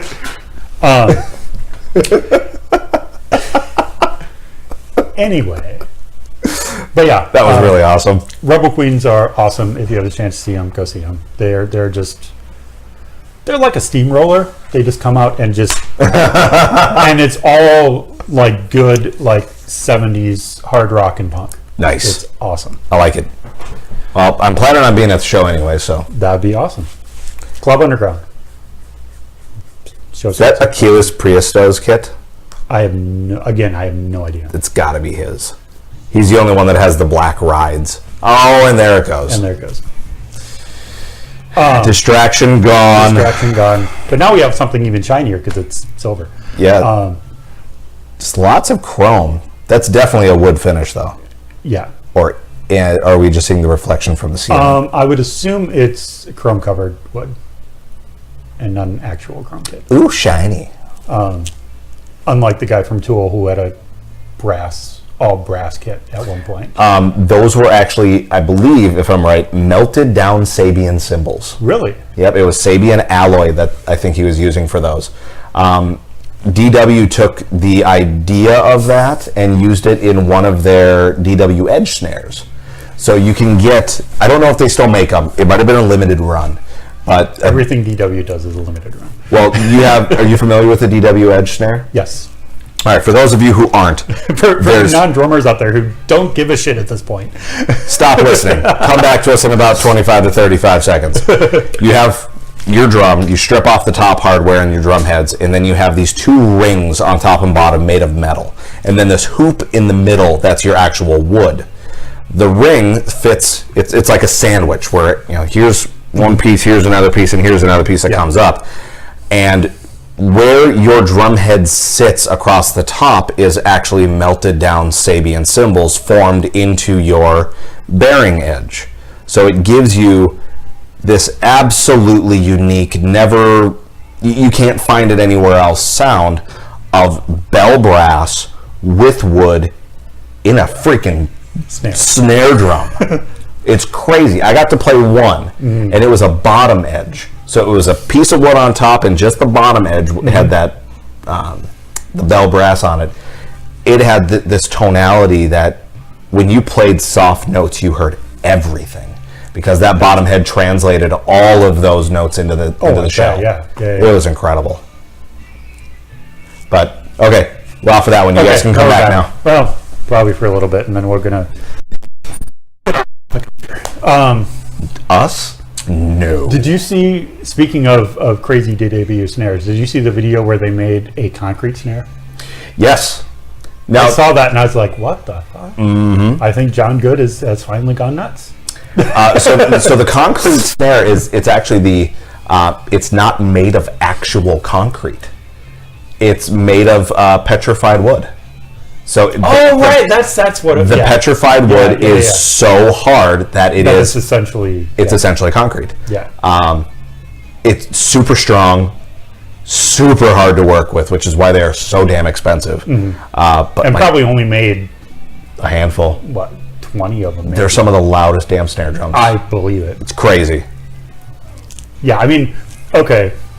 Side note, if you're a drummer and interested in the wood that your drums are made of, search out DW John Wood. He might as well change his name. John Good history videos, because the lengths this man goes to find woods for DW drums is beyond anything anyone should do. The Romanian river oak? Yes. Quick synopsis. They found an oak tree that had fallen into a river and was covered with sediment for upwards of 2,000 years, I think it was. Give or take. I could be adding another zero. It could only be 200. I don't know. A long damn time. Longer than I've been alive and longer than you've been alive, or your pappy or your grandpappy or anything. Combined. All of them together. It deposited minerals into the wood while also leached out minerals from the wood to create an ultra dense, super colorful oak, which oak in and of itself is already hard and super dense. Yes. So you add another layer to it, and it was just incredible. We had one snare drum come through Guitar Center Edina when I was there. It was amazing. And every one of these high-end snare drums that you ever get, it's going to be amazing in its own way. This thing was amazing in every way. It had volume. It had not just loud, it had projection. It had body for days, because oak is so oaky, yeah. It's so dense and so hard that it has its own its own echo chamber of sorts. My God, those things were great. DW makes some of the best drums on the planet. I'm a DW. I love their stuff. I'm a Pearl whore at heart, so I'll always have a Pearl kit eventually. I shouldn't say always have one, because I don't have one right now. But it's some of the best stuff that they've made is some of these crazy exotic woods that don't make sense. No. But somehow this guy makes them make sense. Yes. And side note to that, they did that series of Well, I mean, you have the 40th anniversary kit, which is just freaking gorgeous. Yep. But you had the, it was the Nick Mason, Neil Peart, and he was the third one that did the inlay. Yeah. That's fucking crazy too. What did they call those lines? It wasn't Signature Series. That's too basic for them. Legends Collection. Something like that. It was something like a Legends Collection. But it was the Nick Mason doing the Dark Side of the Moon inlay. Neil Peart had some sort of time Clocks. Time clock, whatever that album was. And then who was the third guy? Because there was a third one. It was Roger Taylor. Yes. From Queen. Yep. And that inlay was fucking nuts. 'Cause it was all the Queen crest. Yep. And that one was crazy. And it was all inlay. It wasn't. Yeah, it was all wasn't, individual little pieces of colored wood that put a fucking decal on. No, it was all actual inlay, and there's a video out there of them making those, and that's fucking insane. It's artistry beyond artistry. Yeah. It's mastercraft at that point.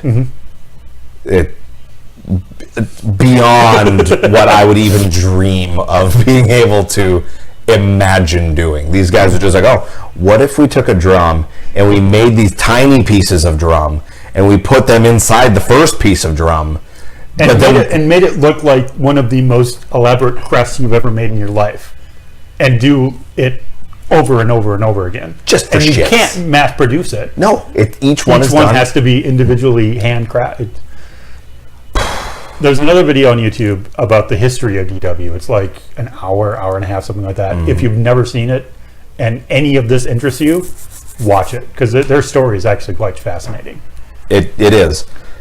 You can make a drum. Anybody can make a drum. You've got some wood. You have a way to bend it. You have a way to steam it and cool it. You have a mold to put it in to compress it. Yep. So I guess not everybody can make a drum, but a lot of people can make a drum. If you have the means, you can make a drum. It's not as difficult as you would think it was. But these guys take it to a whole new level. Whole nother freaking level. There are different brands that do different things. Yamaha makes their Phoenix kit, which I haven't even seen in the last 10 years, but the Phoenix kit was alternating layers of different types of woods and different thicknesses of that wood with this amazing wrap on it. Pearl's got their Masterworks, which are absolutely the shit. The new Todd Sucherman Masterworks series is just incredible. Todd Sucherman is one of my favorite drummers, by the way.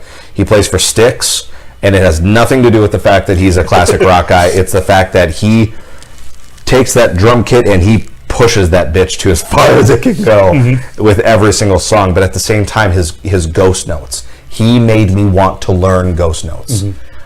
He made me want to learn how to shuffle. He made me all of the grace that I feel like I put into my playing straight from him. I watched Methods and Mechanics for Useful Musical Drumming no less than 100 times, and I'm not exaggerating. When I worked at the Guitar Center drum shop, it was in my DVD player every single day for every shift, and I was in there for almost 2 years. Yeah. Look it up. Methods and Mechanics for Useful Musical Drumming. All you death metal guys out there, they're like, what can this Styx drummer teach me? I'm a metal guy. I can't learn new things. You can learn a lot of new things. That guy will show you some things that you thought you knew, and guess what? You don't. Really what we're saying is that you're always learning. You're never done. You can't be. You're never done. And you learn from everybody. There are no genres that are off limits. Preach. I mean, even, again, if you're a death metal guy, you can learn something from a church drummer, from a hip-hop drummer. Oh, yeah. From a jazz drummer, especially from a jazz drummer. Oh, God, yes. Because there are so many correlations between death metal playing and blasting and really hard bebop. Fuck. You can't even... You can't. It's right there. I mean, they're basically a variation of the same thing. Cousins. Yeah. Very much so, cousins. It's some of my... So, if you've listened to any of the Omega Sequence stuff, there's one song called Swarm of Ruin that I do a shuffle in. like an actual bona fide shuffle beat. And I wanted to learn how to do that because I watched Todd Sucherman do it a little bit in one of his solos, and I'm like, oh my God, he's hitting all of these notes in these strange ways, and how the hell am I going to learn how to do this? So I'm going YouTube, shuffle beat. And the first video that I see is Bernard Purdie. If you do not know this name and you're a drummer, learn this name. If you don't know this name and you're a drummer, I say this with as much love as I can. Shame. If I had a bell, I'd ring it. Shame. He gives the best explanation of what a shuffle is, and you can't do it mechanically. This is not a groove that you play as if you are a machine. It is a groove that you play as if you have a soul, and you are moving back and forth.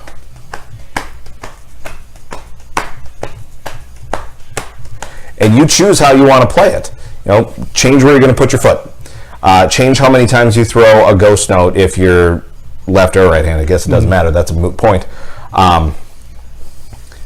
Change where you're going to throw a fill in, throw a crash in a certain part. But damn it, learn how to do that thing. Because eventually you can put it into everything else that you do. I do a shuffle groove with double bass underneath of it for an echoes part. And it's on my ride. And it's very machine-like, but it has this groove in it that you won't get until you learn how to shuffle. Until you learn the Purdie shuffle. Well, I was just going to say, there is a lot of shuffle in metal.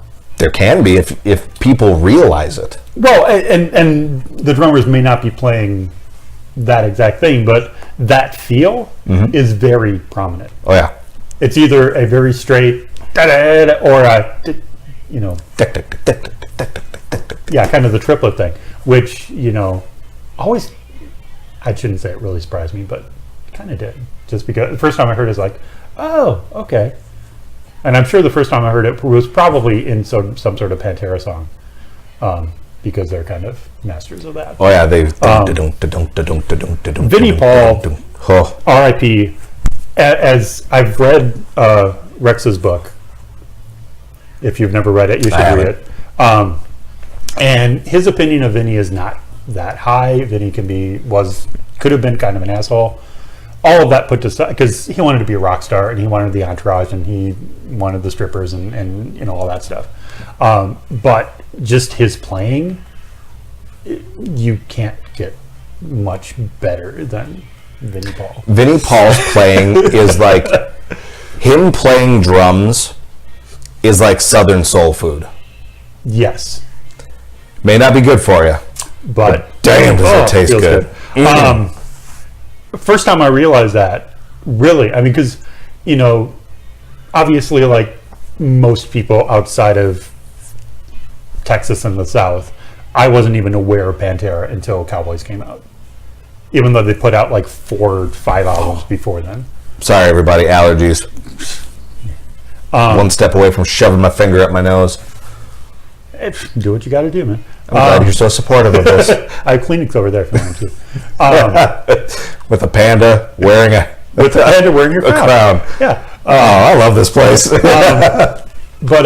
So you hear the song Cowboys, and that's okay. Then second song in the album is Primal Concrete Sludge, which is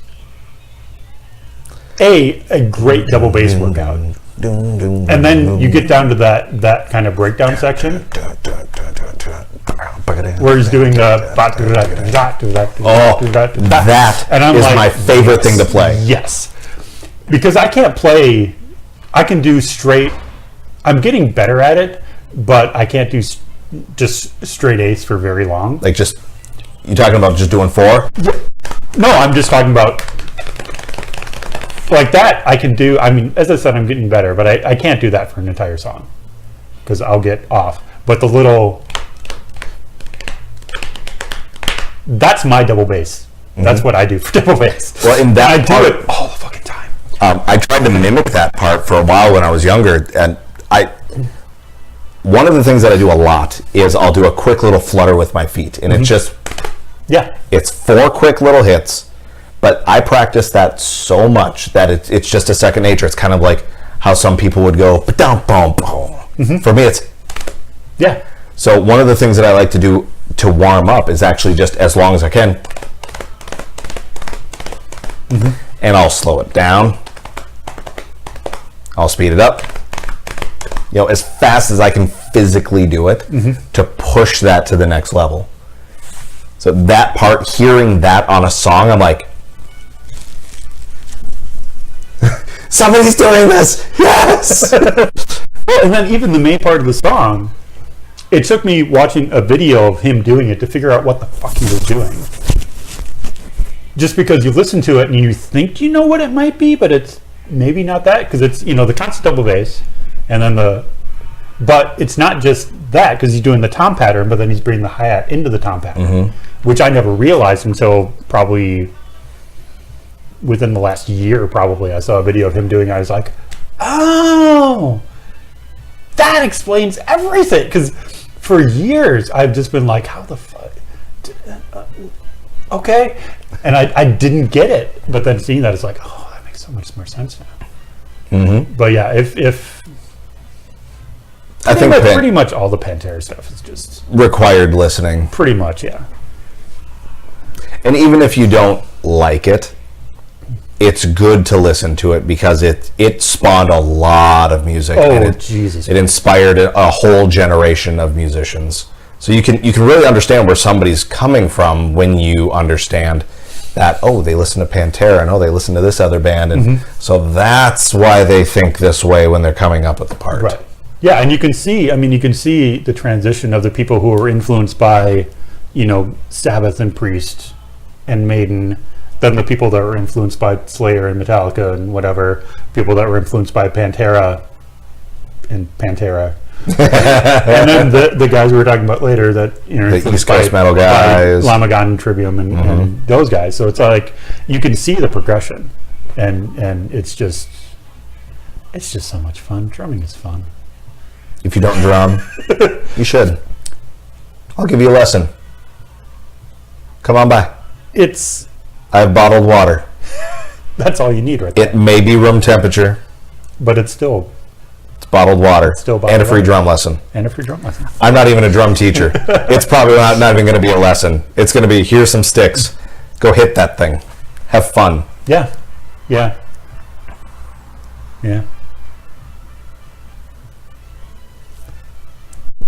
I mean, that really is what it is. It's you slowly over time develop a way of actually playing the drum kit, and in its purest form, you're just smacking stuff.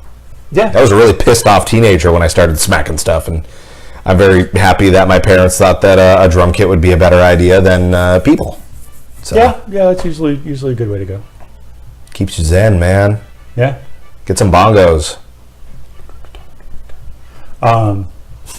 Just reminded of a moment in Avengers. Stark pokes Bruce Banner with the little electrical probe, and what's your secret? Is it yoga, meditation, bongo drums, big bag of weed? Good stuff. Well, because you said you do warm up. That's the other thing that will probably piss off a lot of people, is I never warm up. I'll warm up my hands. I have never warmed. I've tried to warm up, and it doesn't matter. For me, if it's something like a more groovier sort of thing, where I'm not trying to push a speed barrier, or I don't need to blast, or it's not an endurance race, I don't need to. If it's just a writing session where I'm going to be playing the same thing over and over and over again, I don't need to. Well, yeah. If it's for a show and I know that I have a song in Echo's Earthless Empire that pretty much through, I'm going to say 50 to 65% of a 4.5 minute long song is blasting.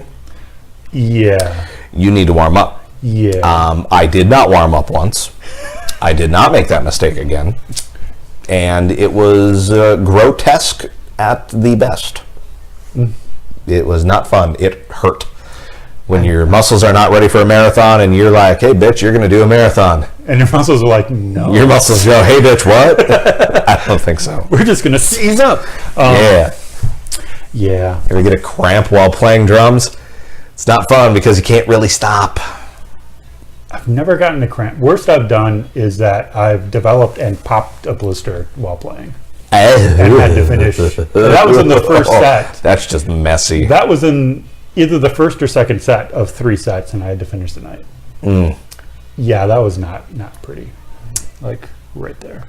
You know, that's one thing that I'm very happy about is going back and forth between gloves and stick tape and then just having a very loose grip. I've never developed calluses.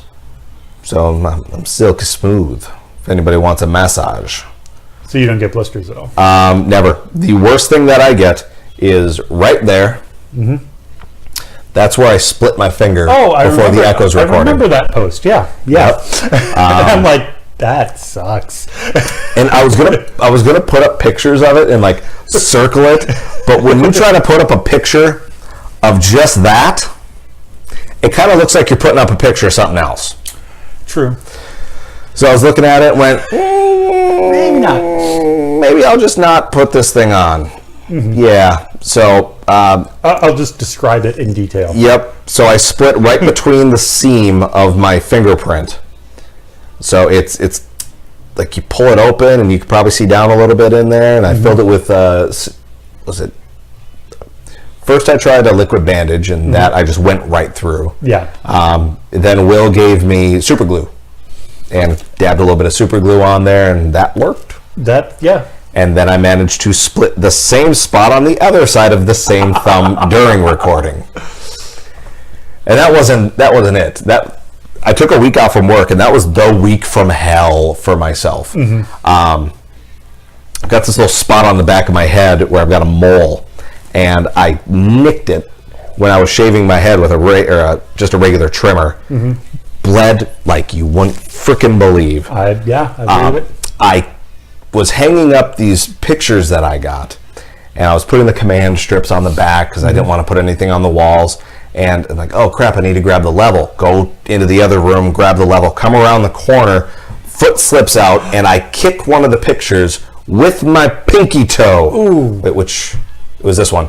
Kicked it with that pinky toe inside that boot. Pinky toe goes wildly that way and stays there for a few seconds before I kind of tighten it back up and it pops back. Black and blue within the day. And I have to record that night. And with Echoes, it's a lot of double bass. I don't have a way of going around that. There's a lot of double bass in that band. 2 nights later, I finished recording with Echoes. I'm going home. I'm going to take a shower and just go to bed. I'm exhausted. Getting into the shower, I lift my foot up and I bring it down over the lip of the shower and catch my other pinky on this toe, or this foot. That foot. And pull it off into the side. I look down and it's just kind of dangling there. I'm like, what the fuck? And kind of give it a pull and it just goes right back to where it was. It's almost like the toe is like, oh, sorry, I forgot. I'm supposed to be. Sorry. Is this where I'm supposed to be? My bad. Okay, hold on. For a second. Well, at least now you have a matching set. Yeah, well, by the end of the shower, it's black and blue, and I'm walking like a freaking penguin. Yep. And I message Will. I'm like, yeah, I just fucked up my other toe. And he just laughs. He's like, adventures with Chappie. Mess up my thumb a whole bunch. That was just incredibly painful because it's an open wound that you're constantly driving a drumstick into. Yeah, and there's no amount of super glue or Band-Aids or whatever to prevent the pressure. Yeah, I mean, you're kind of screwed. Then I screw up my legs or my toes, and it's. And if I remember correctly, you play barefoot. I do play barefoot. So I'm sure that was a heck of a lot of fun.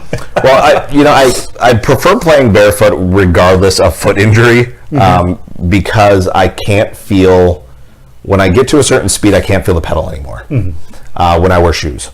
So I've pretty much ditched wearing shoes for any reason at all when I play drums. Sometimes I'll wear socks. That's mostly when I'm at the practice space, and the practice space is really cold because playing metal pedals, they they're room temperature and below. Yeah. So you put your feet on them. It's like, whoo, I don't want to step on that. Let's just put some socks back on. Big, gigantic wuss, by the way. If it's too cold, I don't want to put my feet on them. Like my feet cool if I can, but not ice cold because yeah. my pedals are 50 degrees. That's just take your feet out of your shoes, which they're boots, by the way, and they're warm. I've been on my feet all day, so they're just like you just thought, right there. And then you put them on a cold pedal. And that's not a good reaction right there. It's not. No. That's my ideal drum kit, by the way. 2 kicks, 2 up, 2 down in that particular setup. Even though it has that third one. I was going to say that's I can do without that. Yeah. That right there. Yeah. It's beautiful. Anyways. And then again, another lovely DW finish. It's 2 kick drums, 2 rack toms up front, 2 floor toms over here. I like the 2 floor toms over here. I could live without the one over here. But it also has a floor tom over there. That's pretty cool. Drummer perspective for all of this, by the way. Always. Always our perspective, damn it. So what do you use for pedals? DW Machine Drive. So it's their direct drive pedal. Okay. At the time, Trick wasn't as prevalent as they were, and had I really done a little more research and been okay with spending actually $1,000 on my pedals, I would have bought Trick pedals, because they are some of the best pedals on the planet. As much shit as I give John Gensmer for playing them, he's got the best pedals around. They can feel like a DW 5000, which feel like a tank. It's like you're playing cast iron pans. They're just so heavy. Or it can feel like an Axis longboard, where it feels like it's just a piece of paper that you're gently flowing into the wind with. And you don't have to really worry. You can get any of it. And it's a couple of adjustments. So they can be whatever you want. You just have to be, for a double pedal, able to spend $1,000. Which is kind of a hard thing to do for a lot of people. Which is kind of a hard thing, but anymore, if you want any sort of high-end pedal, you're going to pay high-end double pedal. You're going to be paying at least $6,000 to $1,000. Yeah. That's kind of the level right now. I think the least expensive is still going to be the traditional, like the Pearl Eliminators. Those are still going to be $599, $499, depending on where you get it. Yeah, I think because I've always used DW, not the machine drive, just the normal chain. Started out with a 5000, had a couple different 5000s, and now I have 2 sets of the 3000, I believe. Did you ever try the 8000s when they were out? No. Oh, they were cool. They had the rocker arm of the 5000, so that really small cam with the inside direct to the inner rod spring design of the 9000. Okay. So the 9000 spring is on the inside of the post instead of the outside. It was a combination of the 2 of those with a ever so slightly longer board. Not a long board, but an ever so slightly, just a smidge. Holy crap, they were amazing. They were like butter and power at the same time. It's like if Mrs. Butterworth took a tank and was in a tank. Mrs. Butterworth in a tank. In a tank. But that's like syrup. But it doesn't matter. Mrs. Butterworth. If Mrs. She's Butterworth and the Land O'Lakes girl were in a tank together. This guy right here. But and again, when it comes to stuff like this, I am one of the most non-drummer drummers I know. I buy a pedal, I take it out of the box, I put it on the beaters, I put it on the kit, I play it. I don't make any adjustments whatsoever. I never have. There isn't a single thing on my kit that hasn't been adjusted hundreds of times. For the longest time, I actually would never set my kit up the same way, time and time again. I would just throw it on the ground and, okay, put this here. Where's this one supposed to go? Who the hell cares? Cymbal. There you go. So I'm in the boat of, I try to set it up the same way twice. Like I have the same setup in mind. It just never turns out that way. It adds to the variety. Yeah, adds to the fun. Until I have somebody professionally setting it up. Which will never which happen. will never happen for any. I have no illusions of grandeur by any means. No, not at all. Though it would be really nice. Oh my god. Yeah. Excuse me, Jeeves, could you set up the DW today for me? I'm feeling a little zazzy. I also make a terrible Englishman. Well, we're Americans, so that's kind of the point. Fuck the Brits. Talk about off topic. Well, I was going to say, as someone who was pretty much raised on British comedy, between Monty Python and Benny Hill and The Young Ones. Oh, Monty Python. We were talking about that at work the other day. So good. So good. I have my friend at work, I think the only Monty Python he's seen is Holy Grail. And he doesn't understand it. Like he's one, he took theater in school, and all the theater kids, of course, are huge Python fans. Yeah. And he was like, yeah, I don't get it. And I had to explain to him, because he's like, with the coconuts, and it's like, do they honestly? I'm like, no, they know that they're coconuts. They are fully aware that they're not on horses, that they're coconuts. He's like, oh. It's the level of absurdity that they go to. If you've never seen Monty Python, and why, all you have to do, let's see, where do we even start? Look up. Probably the best way to start is look up the fish slapping dance. That will tell you everything you need to know about Monty Python, and just go from there. Either that, or go from there to the Knights Who Say Knee part of the skit. Knights Who Say Knee. We could go on for days. The Dead Parrot sketch, the Lumberjack song, the Black Knight, whatever the church scene was, the monastery.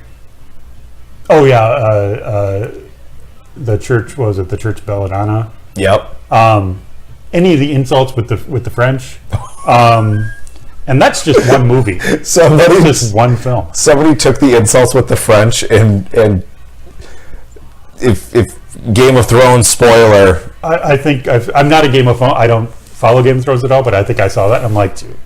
Where they took everything that Cersei would have done and just replaced it with the Frenchman. Yep. It was so good. So good. I hadn't had a good laugh like that in a long time. Monty Python, you need to go see it. The whole thing. Life of Brian. Any of it. Life Flying of Brian, Circus. Even Meaning of Life. Meaning of Life. Not Life. their greatest film, but it's Still funny. Still some good scenes in it. Mm-hmm. The entire Flying Circus series, just mandatory. Mm-hmm. Not even drummer related. We're just talking about fun stuff now. Yeah. Speaking about fun drum stuff, look at that setup.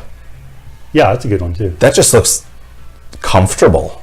Yeah. Like there's not this huge drop off to the floor toms. I've seen some drummers, and I have a couple pictures here, but I've seen some drummers where they have really, really low snare, and their toms are like way the fuck up here. And I'm just like, how is that even ergonomically? How is it comfortable?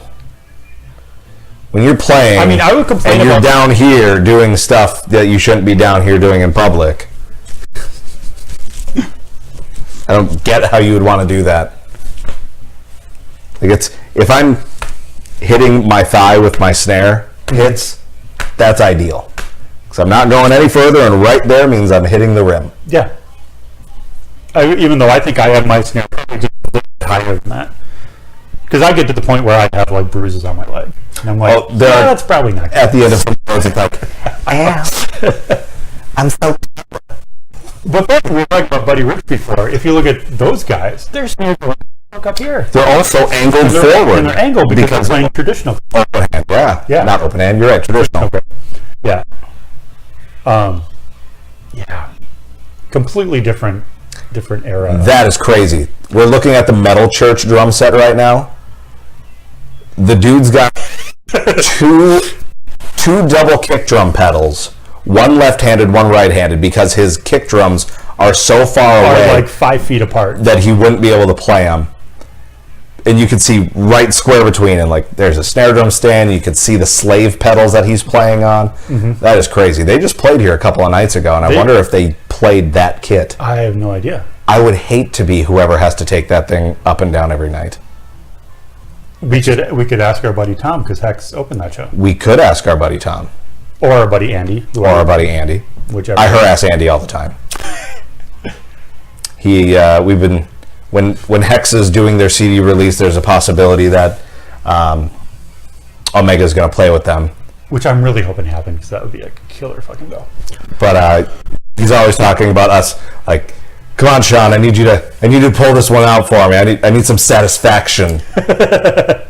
And then the whole shit with Lee's Liquor Lounge went down, and he's like, well, we got to move the show, and it's like, all right, well, I need you to satisfy me, Andy. Need you to satisfy me. Yep. I'm yet to be satisfied, Andy. Andrew. Grandma Oltzman. Oltzmans. Grandma Muffin. Granny Muffin. Granny Muffin. Damn it, I'm sorry. I'm not. I have no shame. Okay, so you're a DW whore, you're a Pearl whore, but you're playing PDP. Yep. Which is kind of DW, but not really. Because I also have a PDP kit. It's like DW2 Electric Boogaloo. Yeah. I've got probably when PDP were kind of first introduced like 10 years ago. I have the X7 kit, the All Maple X7 kit. I love that kit. That was so cool. Did you get the maple or the... No, I got the maple. Nice. Yeah. Because it was like a basswood version of it first. So it was okay. It was kind of overpriced when they first came out with it. It was like $8.99 for the shell pack, 7-piece. And then they went maple. And it's like, oh, these sound so good. And that's what I was actually going to buy before they came out with the concept series. Yeah. They came out with the concept series, and it's like, okay, they sound a little better. It's clear that they put more money into the shells. Because the X7 maple kits, so good. This is not a racist symbol. This is me going, oh, it's so good. It's just delicious. It's so good. But they took it one little extra step for that concept. They moved it up just one more. And the black, the royal blue to black burst, I saw that and I fell in love. I love royal blue. I love purples, violets, any of those colors. I saw it and went, I need that one. So I'm with you. Yeah, PDP makes some good stuff. I went out of my comfort zone because I figured, because this was short side story, because of an unfortunate accident that my ex was in. We got a settlement, and we were talking about, asking me what we were going to do with it, and the only thing that I kind of perked up at was getting a new kit, because at the time I was probably still using my Vestalite kit. I had a clear Ludwig. Both the kits I had before that were Ludwig kits. Vistalite. And probably like an original, probably late 70s, early 80s Vistalite. So you never upgraded your drum kit. You actually took a step down, because the Vistalites are freaking amazing. We're talking about the Vistalites, like the really high-end one? I don't know if it was high. I got it at Music Around for like $200. Because if it's like it was the legit Vistalite, it probably was vintage. Those things are incredible. Yeah, I never got. I mean, Vistalite it's an acquired taste. It's the black coffee of drums. You either really love it or you don't. I really love it. Oh my god! I know a lot of people that are sounds. Completely in love with it. So this would have been the first brand new kit I would have bought. And I was either going to go with the PDP or with a Gretsch Cantina, which I also believe is Cantina or Catalina, or the Catalina. Okay. I've never heard of a Cantina kit. And is that a maple kit or is that a birch kit? Catalina, you can get it in either maple or birch. Okay. I will say that you made a good choice, because Gretsch does one thing that I cannot stand. Which is? A 12-inch tom with 5 tension rods on top and 5 on the bottom. Every single one of theirs has it, and they claim that it gives it that Gretsch sound. No, it gives you tuning instability. On a 12-inch drum, you need 6 or 8 lugs, top or bottom. 8 is preferred, but that's a lot of mass. That's a lot of mass on a 12-inch. 6 is really the preferred. They put 5. I was going to say, you don't see odd numbers. No. It's either 4, 6, or 8. It makes tuning really, really difficult. I imagine it would. Because you have larger spaces between where your tension is. So if you have... So imagine a star pattern, and between 2 points of the star, you have a lot of slack. But you can't tune this point any higher or this point any higher. Otherwise, it makes your drum really boingy. And you get this boing kind of sound. Which is horrible. So what you have to do is you have to tune the other 3 to try to get this loose spot out. So when you have 5 lugs on a 12-inch tom, it's just a bitch, because if the drum head is not forgiving, you get a drum head that maybe is slightly warped, or maybe you've used it for a while, you have no tuning stability, and that thing's going to go out on you like that. You put 6 tension rods on there. It's more even. It's more evenly spread. Yeah. There is less space between the tension rods, so you can get a finer tune. Why they think it's so cool to have 12 lugs, I don't know. If you know, let me know. Anybody out there watching from Gretsch, what the fuck? So I went in thinking I was going to get like a black kit or something, like that. And my ex was no help, because she's like, get the pretty yellow one or orange one or whatever. And I'm just like, yeah. But I went in and I saw, and I actually had the floor time in the closet, the black to silver fade sparkle. Yeah. And I'm like, it's silver on one side and black on the other? Yeah. Or is it the burst? I think it's the burst. So it's black, silver. No, it's not the burst. I'll check. Yeah, it's the fade. Okay. Sorry about that. I had to verify.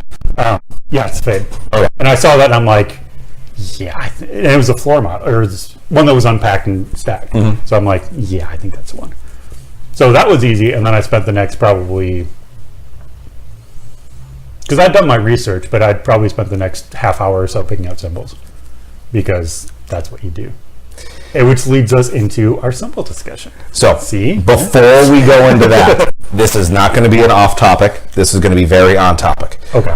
If ever whoever's watching this, if you are a younger drummer, an up and coming drummer, a person who is still trying to figure out what you like from different brands or different sounds, invest more money into your cymbals than into your shell pack of drums. Yes. You can make a piece of shit $200 drum kit sound incredible. And I'm not trying to bash $200 drum kits. If that's what you can afford, that's what you can afford. And man, get behind the kit, because it's going to make you a better person in general.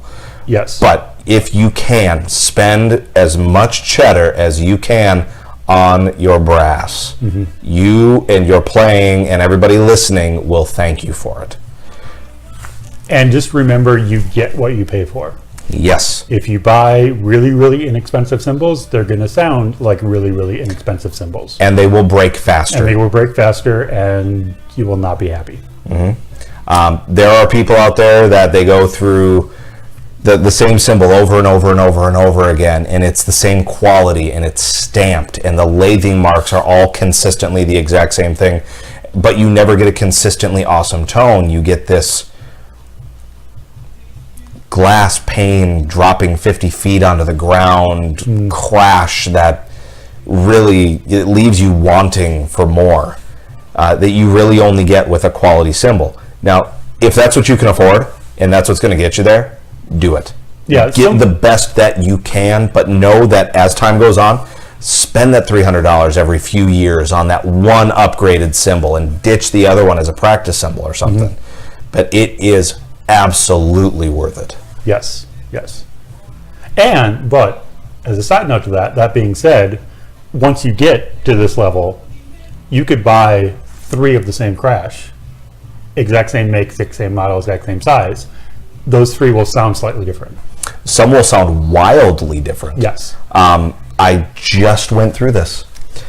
Do tell. So I play. My kit's a hodgepodge of cymbals. I, at one point in time, played strictly Sabian. I didn't want to play anything else. That was my baby. And I still think Sabian has some of the best sounding cymbals in the world. I would agree. Zildjian makes fabulous cymbals. Zildjian, I have certain series of both companies that I really like. And if I could afford a full line of them, I totally would, but I can't. Meinl makes amazing cymbals. Pasty, however you want to call it. I've been told by them that it's Pasty, so I'm going with Pasty. I've not been a huge fan of them. I've broken more of them than any other cymbal. The only thing I'll say about that German company, Swiss company, not German, is that that's the other kid I was talking about. Oh, damn. Yeah, and I think I have a front view of that one too. Oh, that's the one where they also had the throne that matched it. And matched it and was a case. Yeah. Yeah. That's so cool. That is a very cool kid. When I joined, I was in 3 bands, so I needed another set of cymbals. Yep. And so I just went out and got a cheap set of Sabian, not the B8 series, but whatever the higher, just higher one. It was like the B8 Plus for a while, and then they did the. I don't remember what series of Sabian it was. That doesn't matter. But then it was the pasty, the PST. I think it was the PST 5, because they have the those were good budget cymbals. They had the 3, the 5, and the 8, and I think I got the 5. And that ride cymbal, one of the nicest rides I've ever played. It's thick, it's heavy, it's cutting. There's all kinds of articulation on it. The bell is great, and I think I got rid of it at some point. I sold it. If I could get just that ride cymbal, I totally would again. I kick myself in the ass all the time for getting rid of a prototype ride. Oh. I didn't even work for Guitar Center when I walked in one day, and they had all of the prototypes. This was when Guitar Center still did this, so we're talking probably 10, maybe 12 years ago. Yeah. You'd walk in, and they'd get all of these prototypes that Paisty's like, we don't want these anymore. Go ahead and sell them for a super duper discount. Buy one, get one free. Buy one, get one half off. Yeah. So I bought a ride for, God, $180, and I got a free crash. Nice. That crash was a Dark Energy prototype. Okay. It was beautiful. Lent it to a friend, and he broke it. Of course. And I should have known. This, ladies and gentlemen, is why I won't lend you cymbals unless I know you very well. I know Tom Croxton would never break my my crash, so you're safe. He's safe. Tom, you can use my stuff at any time. Till you break it, then I'm coming after you, you beautiful son of a bitch. But it was a Dark Energy ride. Oh. That, had it become an actual Dark Energy ride, would have been like $500 or $600 by itself. But it had this overtone that it sang, but it was kind of like a high pitch whine. When you really crashed into it, it would just open up into this high pitched whine, and it was nice. But for metal, it didn't work at all. No. But I really wish I would have kept it, just in the event that I play something a little softer, a little more, or a little less dramatic, I should say. Yeah. That'd have been really great. Buy weird ass cymbals. Yeah. Your taste in music will change slightly when you buy weird ass cymbals. Yeah, and we'll talk about that, because I've got lots of questions about weird ass cymbals. So what's your setup currently? For my crashes, I actually just replaced both of them. Okay. So I play larger crashes. I don't like smaller ones for metal. A lot of people don't. So my smallest crash is an 18. That's an AA Explosion. Those are nice. I like those. I have a 19 AA Explosion. Those two I just got from Z-Zounds. They are almost a perfect third apart. Nice. I could not ask for a better pairing of cymbals without actually going into a vault and choosing them. They are incredible. My cymbals just previous to that, I cracked my AA raw bell crash. It was an 18. That thing had projection like you wouldn't believe, and I loved it just right here above my hi-hats. Was that me? I don't think so. Oh, it's going to be my earbuds. Sure did. All right, everybody, we're going off topic because I totally just dropped the earbud. I think they're under your couch.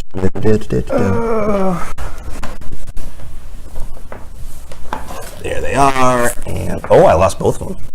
Dryer sheets. Yeah, I've got a dry sheets.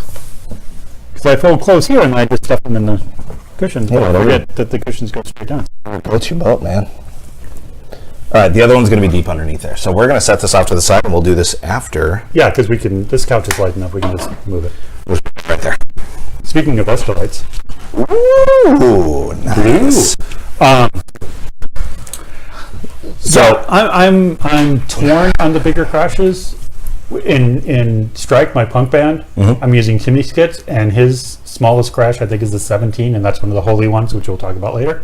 But he's got like an 18 and 19 and a 20, or maybe two 19s. And I like them in that context, but in other bands, I think they'd be way too loud and way too overpowering.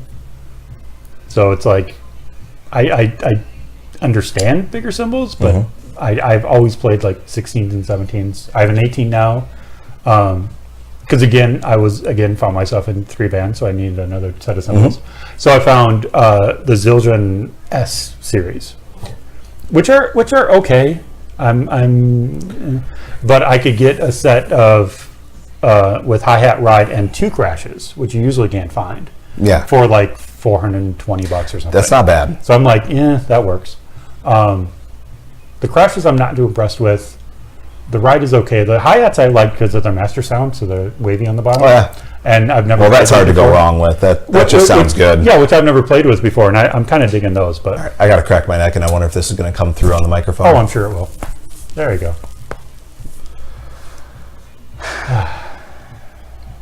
So hi, I'm Sean. I play drums, and I'm feeling pretty good right now. There you go. Okay, so what's your what do you have for? What are your chinas? I just got those new a couple of months ago. All kinds of upgrades. Yeah. Well, when interest-free credit cards are. Yeah, you got to be careful, but at the same time, if you do it right, it's a blessing. I'm doing it right, so it's a blessing. I bought a custom ultra hammered 19 and 20 inch. 19 and 21 inch chinas. Nice. I was blowing through Sabian chinas like crazy. What series? I did the Holy China for a while. Which I've heard are spectacular. They are. They're just very brittle. When you take a piece of metal and you put a bunch of holes in it, it's going to obviously affect the rigidity of. Yep, and lifespan, because the holes that go into that one can then have cracks within them. So yeah, and then you're just literally just going hold a hole, and exactly. It's just Swiss cheese being eaten by a rat at that point.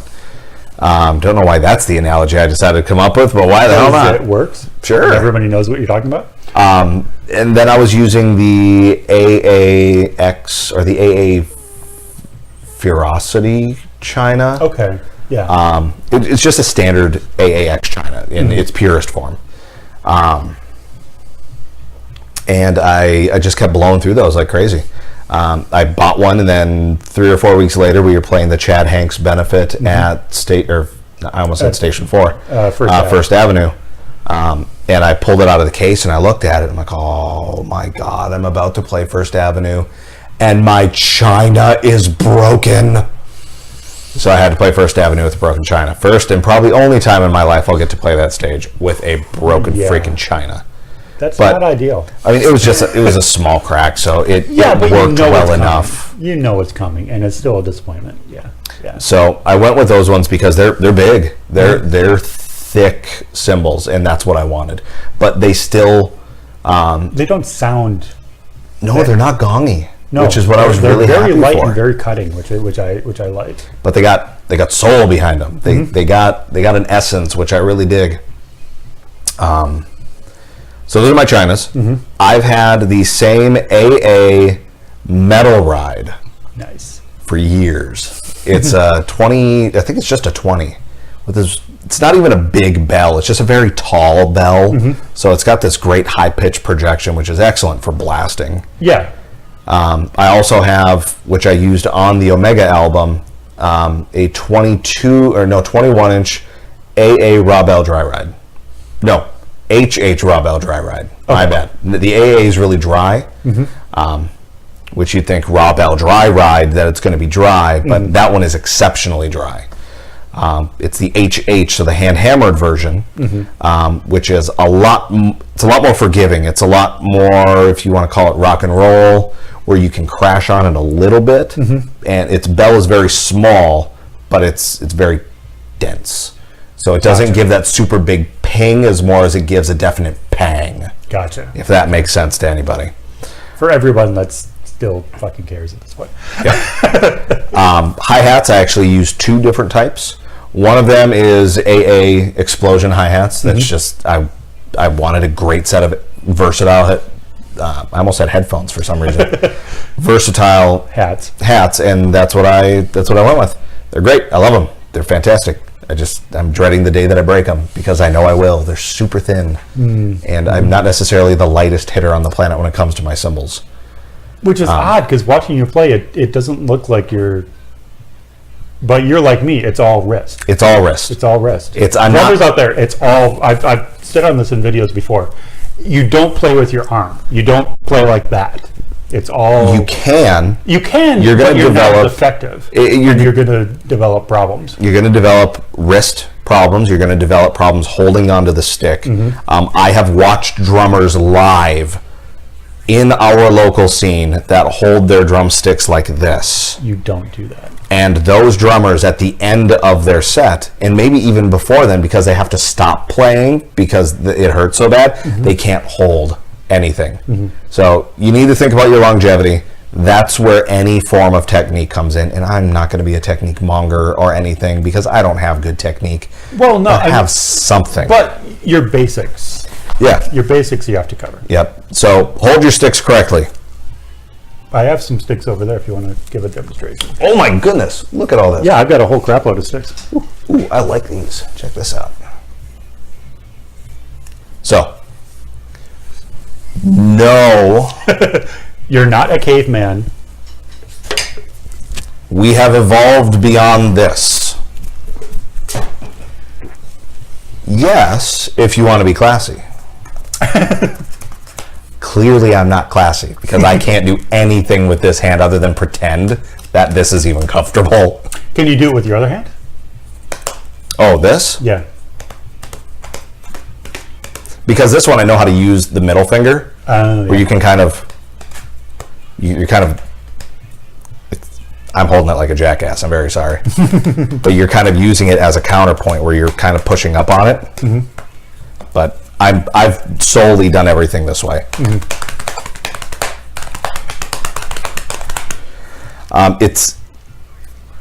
You should, when you practice, if you practice on a practice pad or on your snare drum, everything that you try to do with your wrists without really moving your forearm as much. So if I'm going to do, if you look at this wrist, because it's the most exaggerated of the two, that's starting to hurt. Yeah. It kind of does this like wavy up and down motion, and that's going to happen. If you watch any of the videos that are out there where I'm blasting it apart, I've always got this like snake whipping. Yeah, the snap, as we call it. And you need to develop something like that because it's all throwing leverage around. It's utilizing the weight of the stick, the shape of the stick, your movement to create a good performance without wasting all of that momentum or energy. As we were talking about before, conserving energy. So I do lay into my cymbals. It doesn't look like I do. Like Omega did this whole, with Triforce Syndicate, we recorded our entire set, or the last show at Lee's, just in the event that we never get a chance to play there again. We wanted to document at least one of our shows. Oh, yeah, absolutely. And Triforce Syndicate, if you are in a band or you want to do a video or something, reach out to them. They do incredible work. So Triforce Syndicate, that's with 3 eyes, as in try eyes. Yeah. That was dumb. Triforce Syndicate, they're great. I'll tag them in the description for this. So. But you look at some of the ways that I'm playing, and everything that I'm doing, it's I'm pulling, and I'm using a lot of that motion, so that if there is any tension from being hit, the rebound coming through the stick, it's going into my hand and kind of getting lost in this part of my arm. It's not being absorbed by the actual muscle groups itself, and I hold so lightly that the stick itself will absorb some of it. So I'm trying to be cognizant that by the time I'm 40, I can still play. By the time I'm 60, if I make it to 60, I still want to be able to play.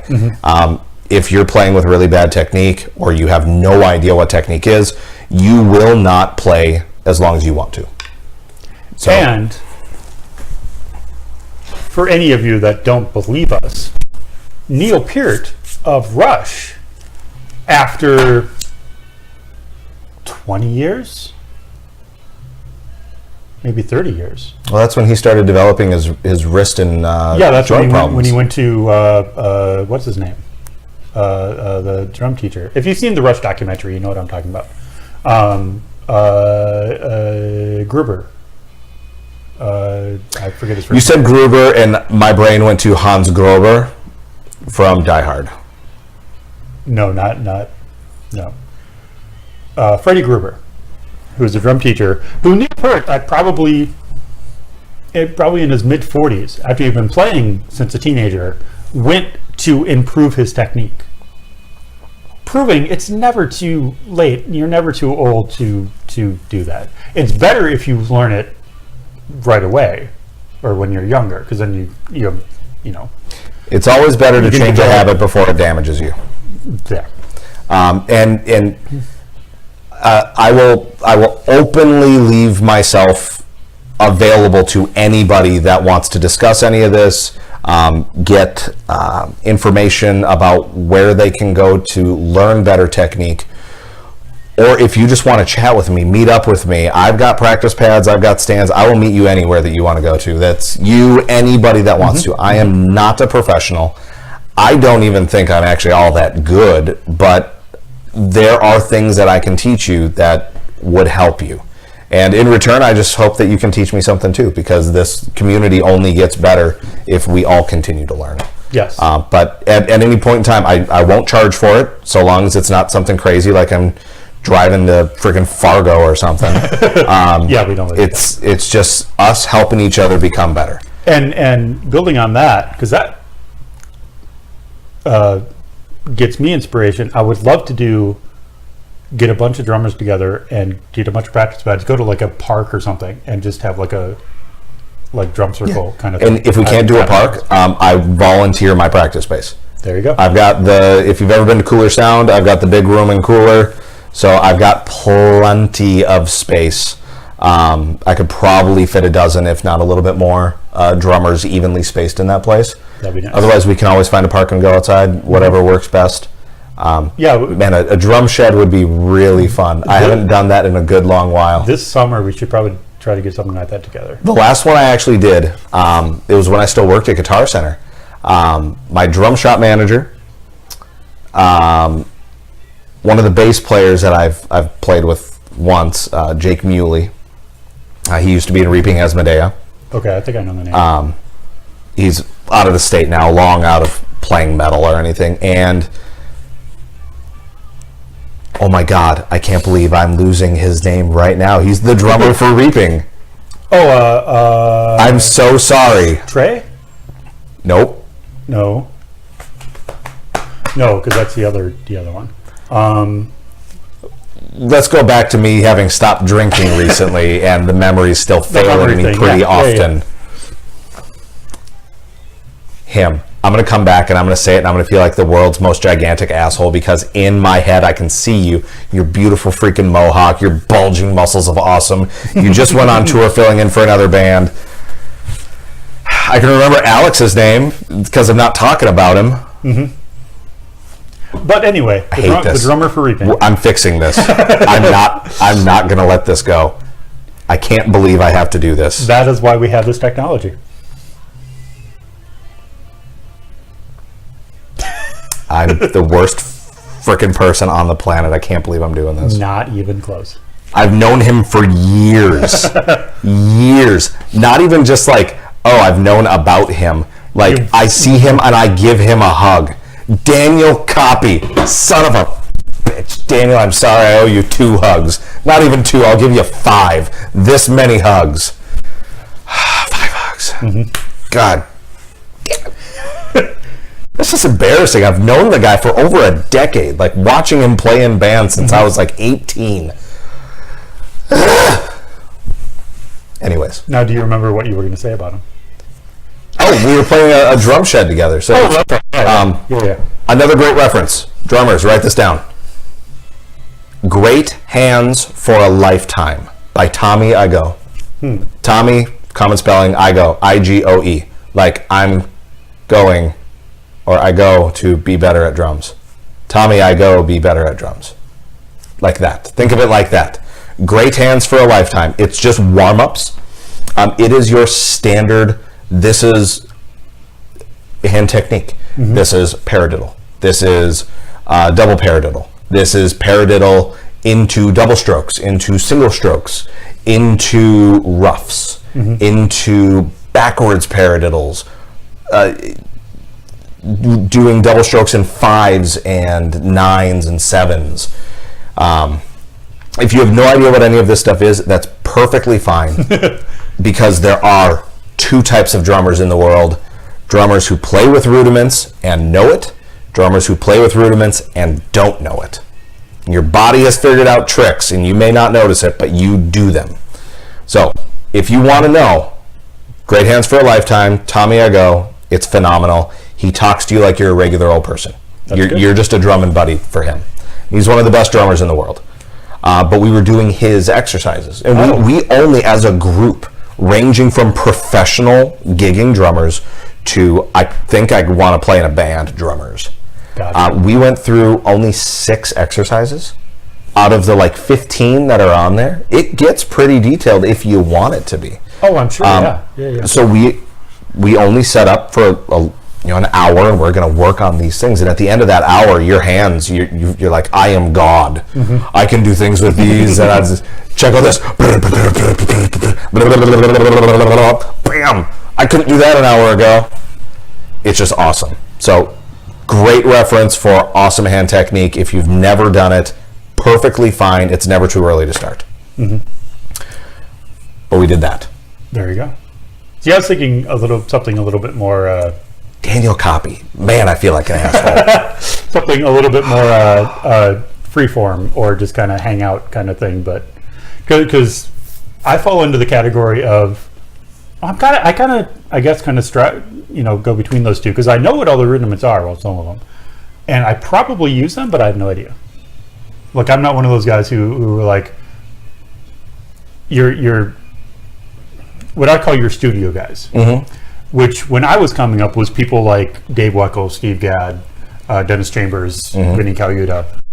Which is kind of funny, like that. Those are the quintessential. You need to know your chops, guys. Yeah, and going to music tech, those were the guys that everybody was talking about. Yeah, and that's where I first discovered those guys, and they're just like, oh yeah, once you learn these rudiments, you can get them around the kit, blah blah. And I'm just like, okay, yeah, I don't want to think that much. Like I don't have it ingrained enough in my head to actually do it, and I probably have at some point done those rudiments, but no idea. So there was a time when I was a little bit younger, in my early 20s, before I really started, and I say early 20s as if I'm 31, so it's not like, oh, back in my day. So this is 10 years ago, if that. I didn't care to learn any of that stuff, and I was just going. I gotta get faster, I gotta get faster. And then I realized that I could make things easier on myself by using, doing a digga and giving myself the 1E and a 2E and coming out on a crash without having to digga. I have a moment for my muscles to breathe and be like, oh, for the love of God, I'm not actually hitting a note right now. Oh, here we go. But that little break for your muscles, I think, is really what those were designed for. You can play without them. That's fine. If you play with them, it's more fun. When you find a way to make it yours. Yes, when you find a way to incorporate it into what you're doing. That's when things change. If you never get there, you never get there. If you get there, it's a completely different way of playing. Especially if you like doing like tribal stuff on your toms. Oh yeah. Doing a paradiddle, which paradiddles, for those who don't know, right, left, right, left, left. Paradiddle. It's amazing. Start slow, work your way up faster. Don't think that you're going to do a paradiddle super fast within one practice session or 100 practice sessions. It just doesn't happen. I've been working on paradiddles for years. 8, 6, 5, 8, 6, 7, 5, 3, 9, any of those. And I still have a plateau of max speed, which I still don't think is fast enough, but it's still fun enough for me to play with. Yeah. Being able to do that on a tom, or going between snare,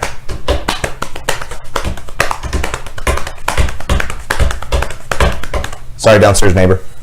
Oh, please. But doing something where you can do and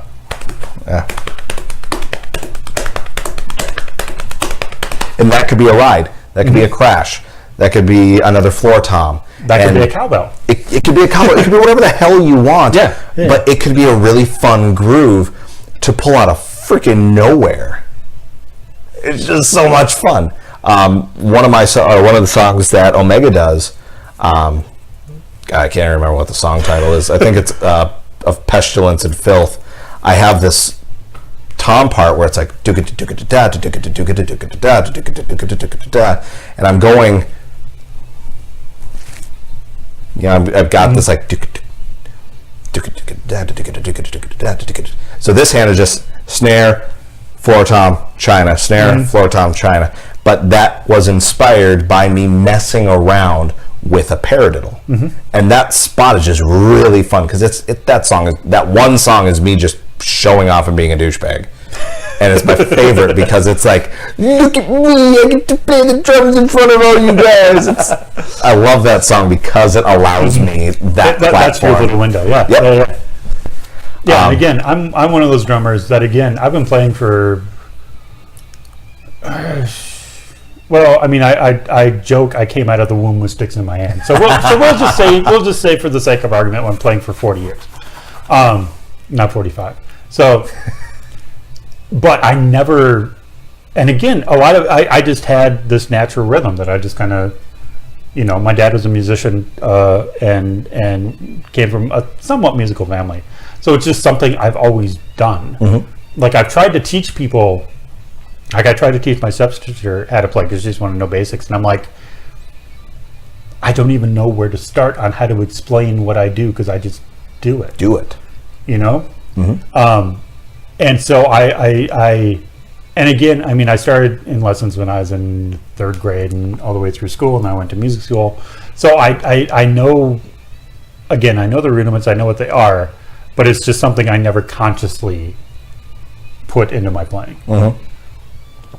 So for any of your school drummers, sorry, but for any of you self-taught, people, you don't really need schooling if I don't know where I'm going with that. Do you want me to pick it up? Sure. You don't need to know the technique if you don't hurt yourself playing. That'll work.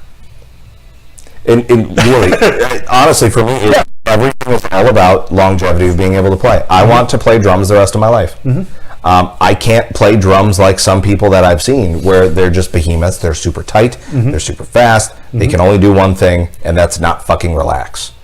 Somebody like Tom Tier from Coffin Rock, who is a monster. Tom, you are amazing. We need to hang out sometime. I briefly talked to you at the Amsterdam show, the Buried Above Ground show, and kind of kissed your ass a little bit. But yeah, we need to talk because you're.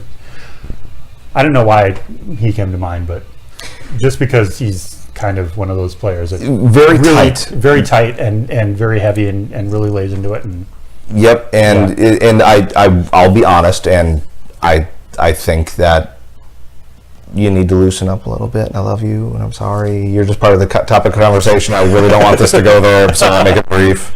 I think in general, a lot of drummers, in general, need to relax a little bit more. And I was even told that by Aaron's husband, Justin, that you need to relax a little bit more behind the kit. And I'm like, you're one of the most relaxed drummers I've seen in this scene. And maybe it was just that night. I might have had some nerves because we were under the recording, or under the guise of a recording apparatus camera thing.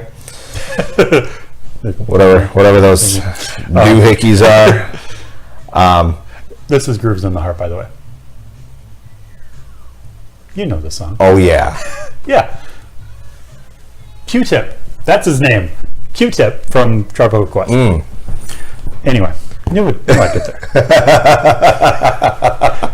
From the conversation we were having like an hour and a half ago. Speaking of relaxing, just play metal like you're playing R&B or jazz or like classic rock, where all you have to do is just relax and throw the sticks at it and just let them do the work.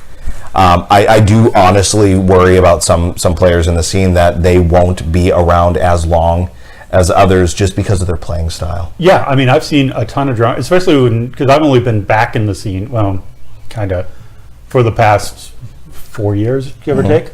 And especially at the terminal where you can, like, literally get right up on the drummer. And I've seen some horrible technique. I mean, I'm just like, Again, I hope we don't sound like technique slobs. No, we're not. We're not at all. And anyone who has the courage to get up on stage and perform to anyone has my respect. No matter what you do, no matter how terrible you are, good you are, it doesn't matter. You have my respect for doing it. It takes a lot to do it. It takes a lot to get up there and perform. That being said, you need to learn a little bit about, and I know you have to play with what's comfortable for you.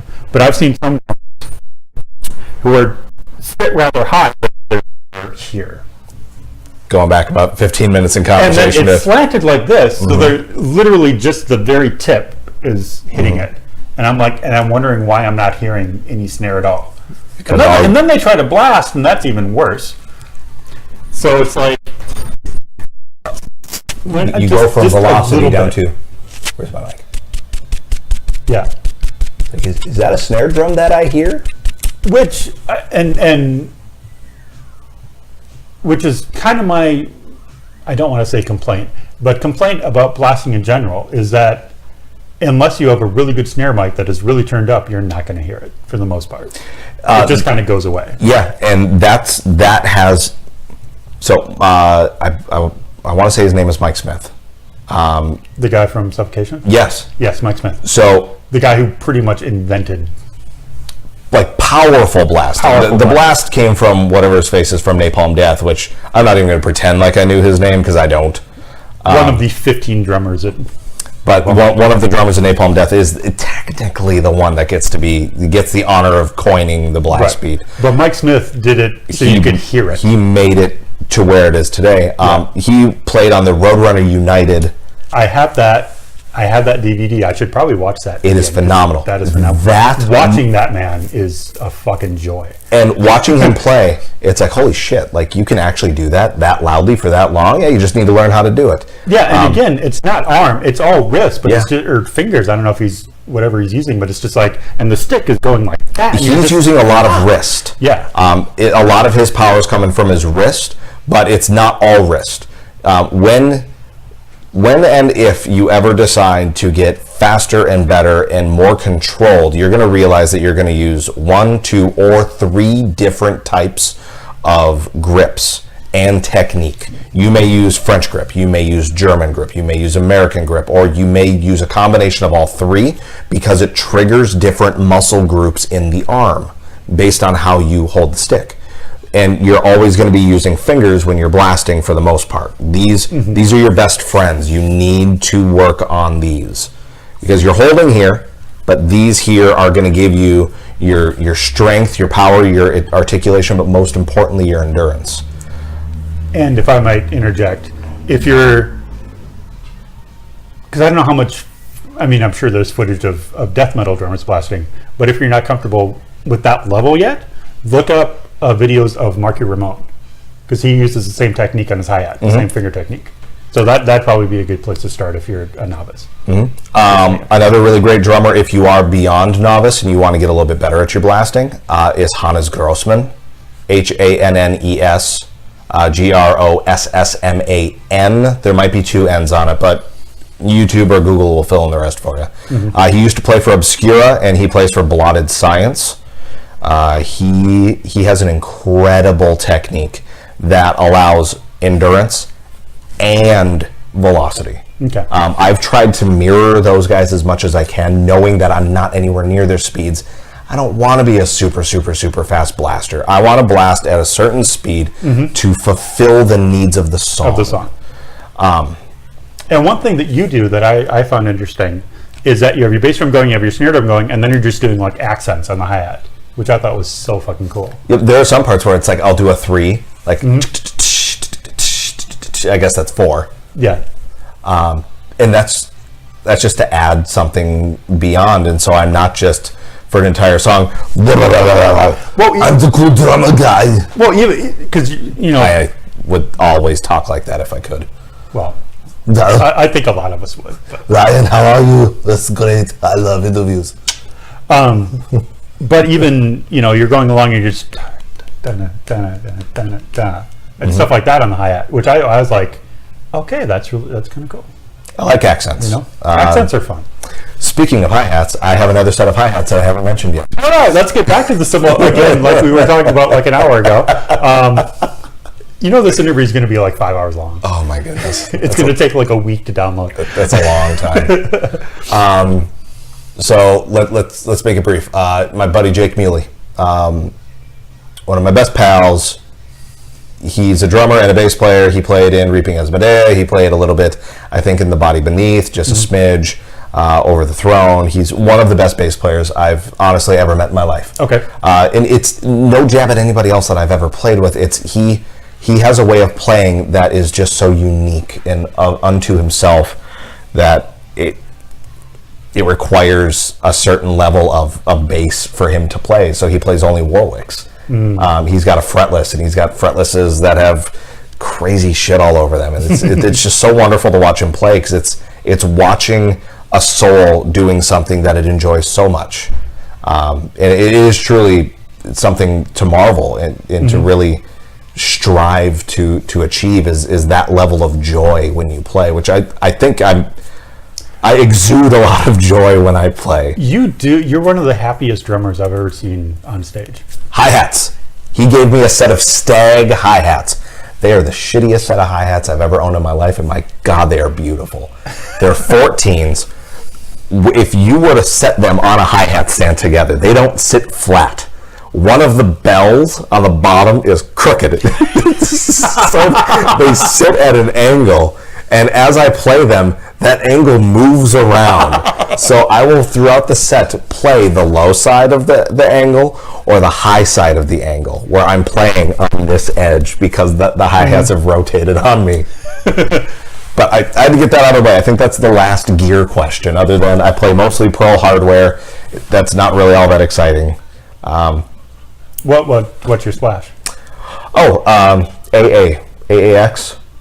I honestly don't know. I got it in... Here's the funny thing. It is my longest lasting cymbal. That one ride excluded. If you break a ride and you're not crashing on it, something's wrong. Yeah. I don't crash on my rides for the most part. But this splash, it's an 8-inch AA... I think it's an AAX, just generic splash. I've had that since 2012. Wow. And it's 2019, so carry the 4. That's 7 years. 6.5, 7, depending on the month. But I bought that in one of my very first AAX crash packs. Nice. It was a 16-inch crash and an 18-inch crash. And then you got the free splash. And you got the free splash with the free mount for it. And I'm like, oh, hell yeah, I'm going to buy this thing. Are you kidding me? Yeah, sweet.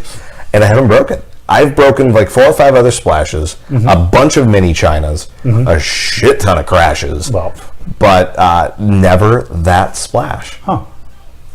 Interesting. And not going to venture a guess why, because I just wanted to keep going. It's Well, a no, really you good sounding don't splash. examine it. It is a good sounding splash. The splash that I have is probably my favorite cymbal I've ever owned. A 10-inch Sabian Evolution. Ooh, super thin. Is it one of the whole ones? No. Oh, it's just a small profile bell on it? Yeah. And again, I bought all of this in like 2009. This is probably when the Evolutions like first came out. Yeah, well, the Evolutions have been around for a while, but they didn't make splashes for years. They were too thin. They kept breaking them when they were making them. I have not broken this Breaking thing them yet. while they're making them. And I have not broken this thing yet. That And is awesome. Sounds beautiful.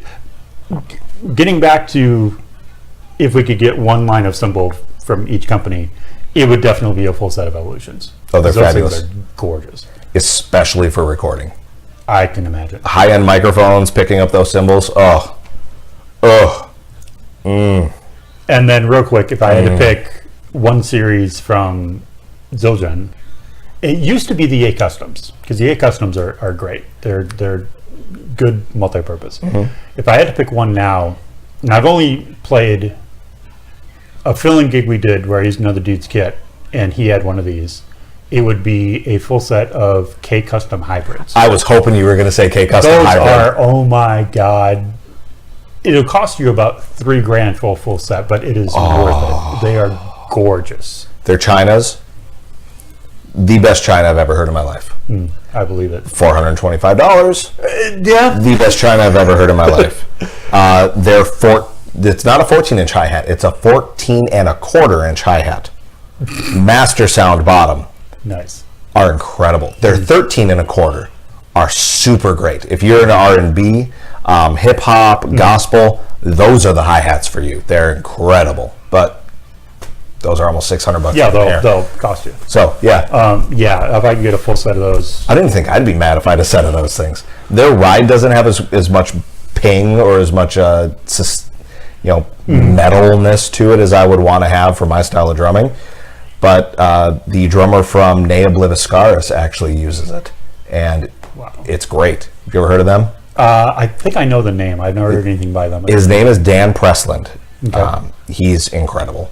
I can remember his name, but I can't remember Dan Copies. Well, you know. And then, yeah, I think the only thing left, if we want to talk gear, is heads and sticks.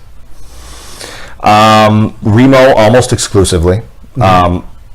Emperors on the top of my toms. Right now I'm rocking Evans G1s on the bottom because I couldn't get a full set of Remo Ambassadors for the bottom. That's the one downside of just spontaneously showing up at your local GC is that sometimes they don't have all the heads that you want. Yes. I was happy that they had the tops and I just settled for the bottoms, but they actually sound really, really good.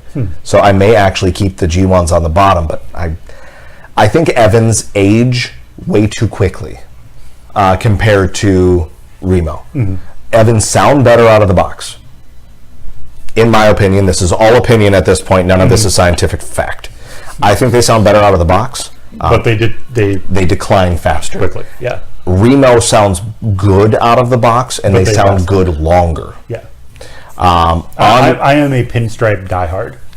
And My batter heads have always been pinstripes. I had pinstripes on my last set of toms, and I took them off for recording when I put the Emperors on, and I just fell back in love with the Emperors. I want that extra body. Snare, hazy on the bottom, just Ambassador hazy, nothing crazy. Yeah. Not super, super thin either. I know one thing, Kirsten, when I was messing with her snare drum, she uses a Diplomat on the bottom, which is very, very thin. If you're a hard player, don't play on Diplomats, you'll blow them. So you'll actually, the bottom of your snare drum will just blow out if you hit too hard. And it's really, those are meant for more of a delicate touch. So most of us who are playing, we're not the delicate touch kind of guys. No, not gals as much. either. No. So regular hazy Ambassador on the bottom, but I'm using on the top an Evans UV head. It's a single ply head with a coating that they cure with ultraviolet light, and the very edge has no coating. So you get a clear connection to your bearing edge Which makes sense. with coating on the interior of it. Interesting.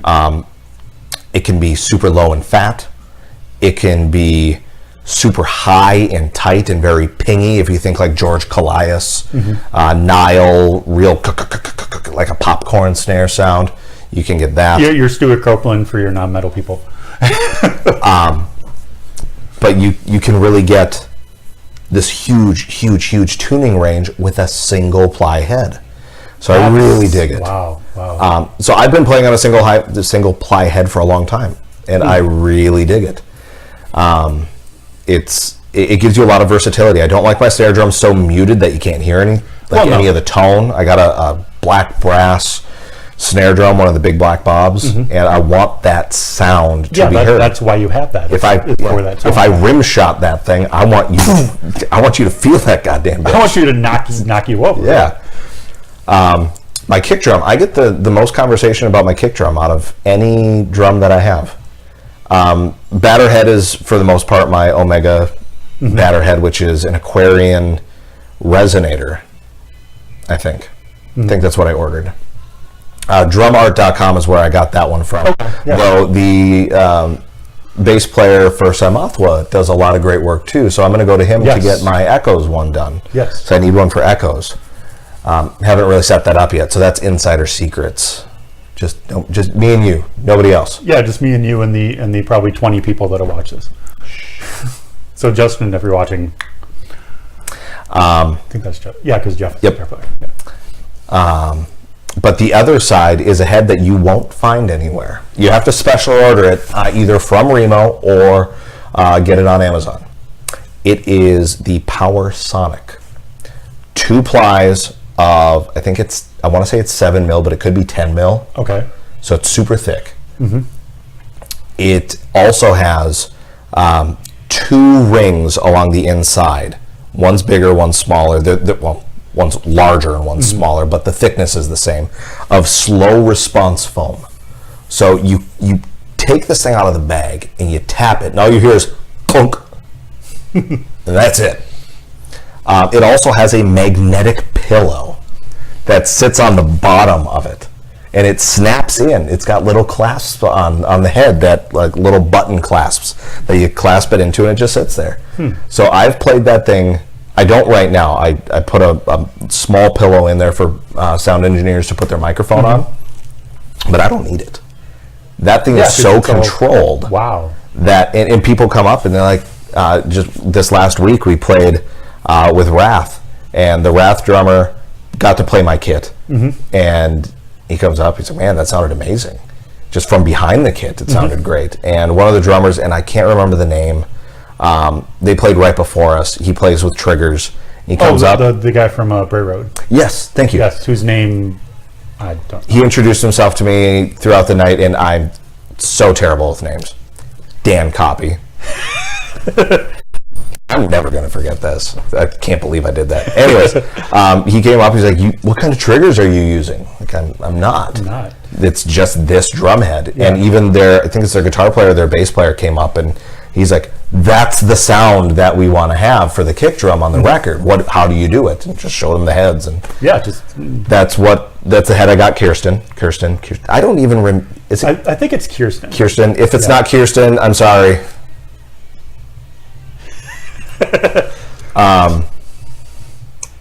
But that's what I told her to get, and her kick drum it's an acrylic, so you need a little extra love to control that acrylic sound. But it sounded fabulous by the time I was done with it. I haven't heard anything from the album, but she's telling me that it sounded great for recording too. Oh, I'm sure it does too. So it's basically the same idea, advanced, of the Aquarian, whatever the Aquarian. Super kick. It's almost like if you were to take a super kick, a Power Stroke 3, and an EMAD, and you put them all together. Okay.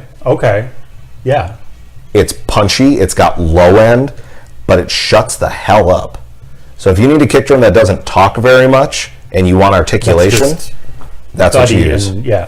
I bought it 7 years ago. And I've got the original Fallon Slam pad on there, so I use that for a little bit of protection, but also added attack. It's the best I've ever had my kick drum sound. And Wow. I know as soon as I buy another one and put it on there, I'm going to remember, oh, that's right, drum heads age, and I really should have swapped this thing out years ago, but I never did. Well, if it works, don't fix it. If it's It ain't broke, don't fix it. exactly. I tried to do the whoever that was from Beauty and the Beast, the cartoon, but it came out more like I was trying to get my inner Middle Eastern person out. If it ain't broke, don't fix it. Maybe Indian. Who knows? Again, no insulting. And then sticks. I vary between Vic Firth 55As and Okay. 5Bs. Okay. 5Bs are going to be nylon tip. I use those primarily for Omega sequence because I like the definition that it gives me off of my hi-hats and my ride. If I could get a 55A in nylon tip, Vic Firth, help a brother out, please. I would use those exclusively. I love the reach. It's a 5B length. It's kind of right in between a 5A and a 5B for thickness. Okay. So it's not too heavy, but it's not too light where you're afraid of breaking it on the bell of your cymbal. Right. So I hit a lot of bell of my ride. Yeah. All the time. So I need a stick that's going to withstand that. I've tried Vaders, I've tried Pro Marks, I played Head for a little while, and I always keep going back to my 55As and my 5B. 5B is not even all that special. Just the 55As they're my all-time favorite. I love them. Yeah, I when I was younger, I went through a crap load of stuff. I mean, I was using a bunch of the Zildjian like signature sticks and the Vic Firth signature sticks, and I bought a Vic Firth dip stick once. It was the dipped purple one. Nylon tip, it was like a 5A. And I go to practice, and this is when I was like 18, 19.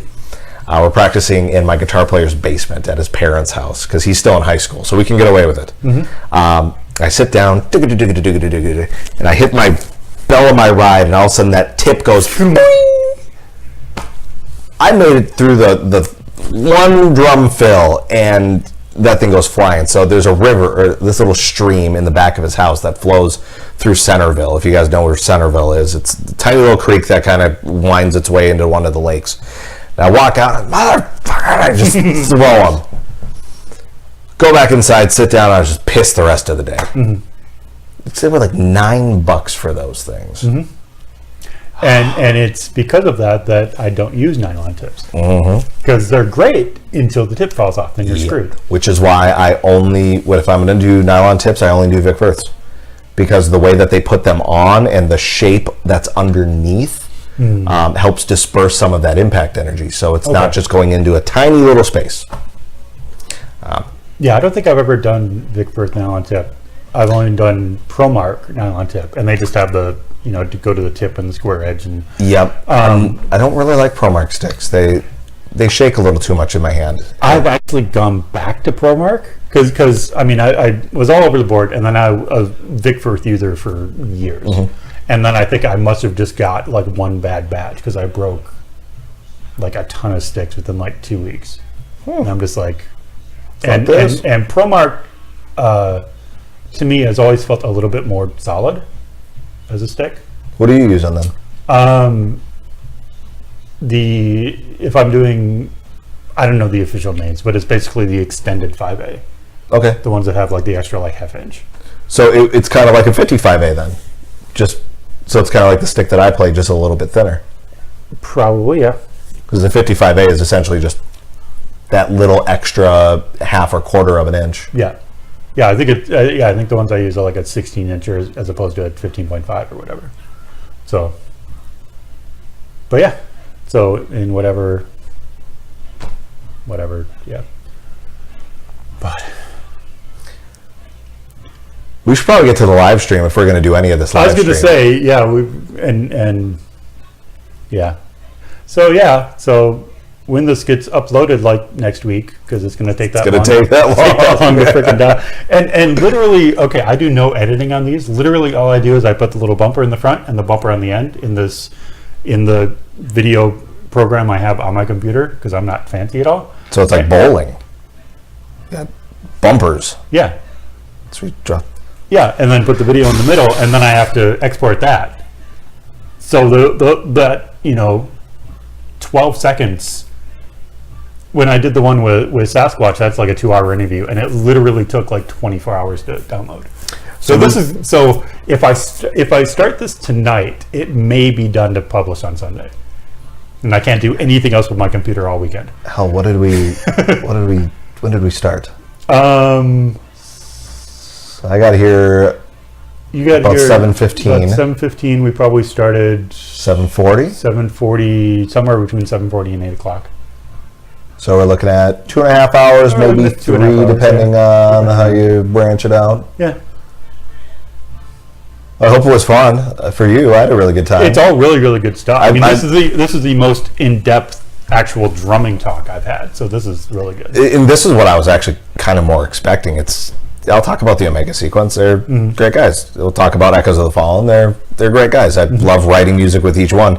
I was kind of hoping for more of the drum talk, just be just a big old giant drum nerd. And I think we accomplished that. So do we want to do questions about any band stuff on the live stream? Do you have anything that you want to commit to the interview now? Or no, when we go live, it's just what it is. Cool. Yeah. So let's do what it is. So I also want to move the couch so I can get my other earbud. Yeah, so we'll move that's what it is. And let's see where the camera to, so we can shut him off. We'll see you guys later. And bis dann. Auf Wiedersehen. Tschüss. Okay, so I may edit that little part out, but you can't edit me saying tschüss. It kind of sounds like juice and cheese. We're at 3 hours.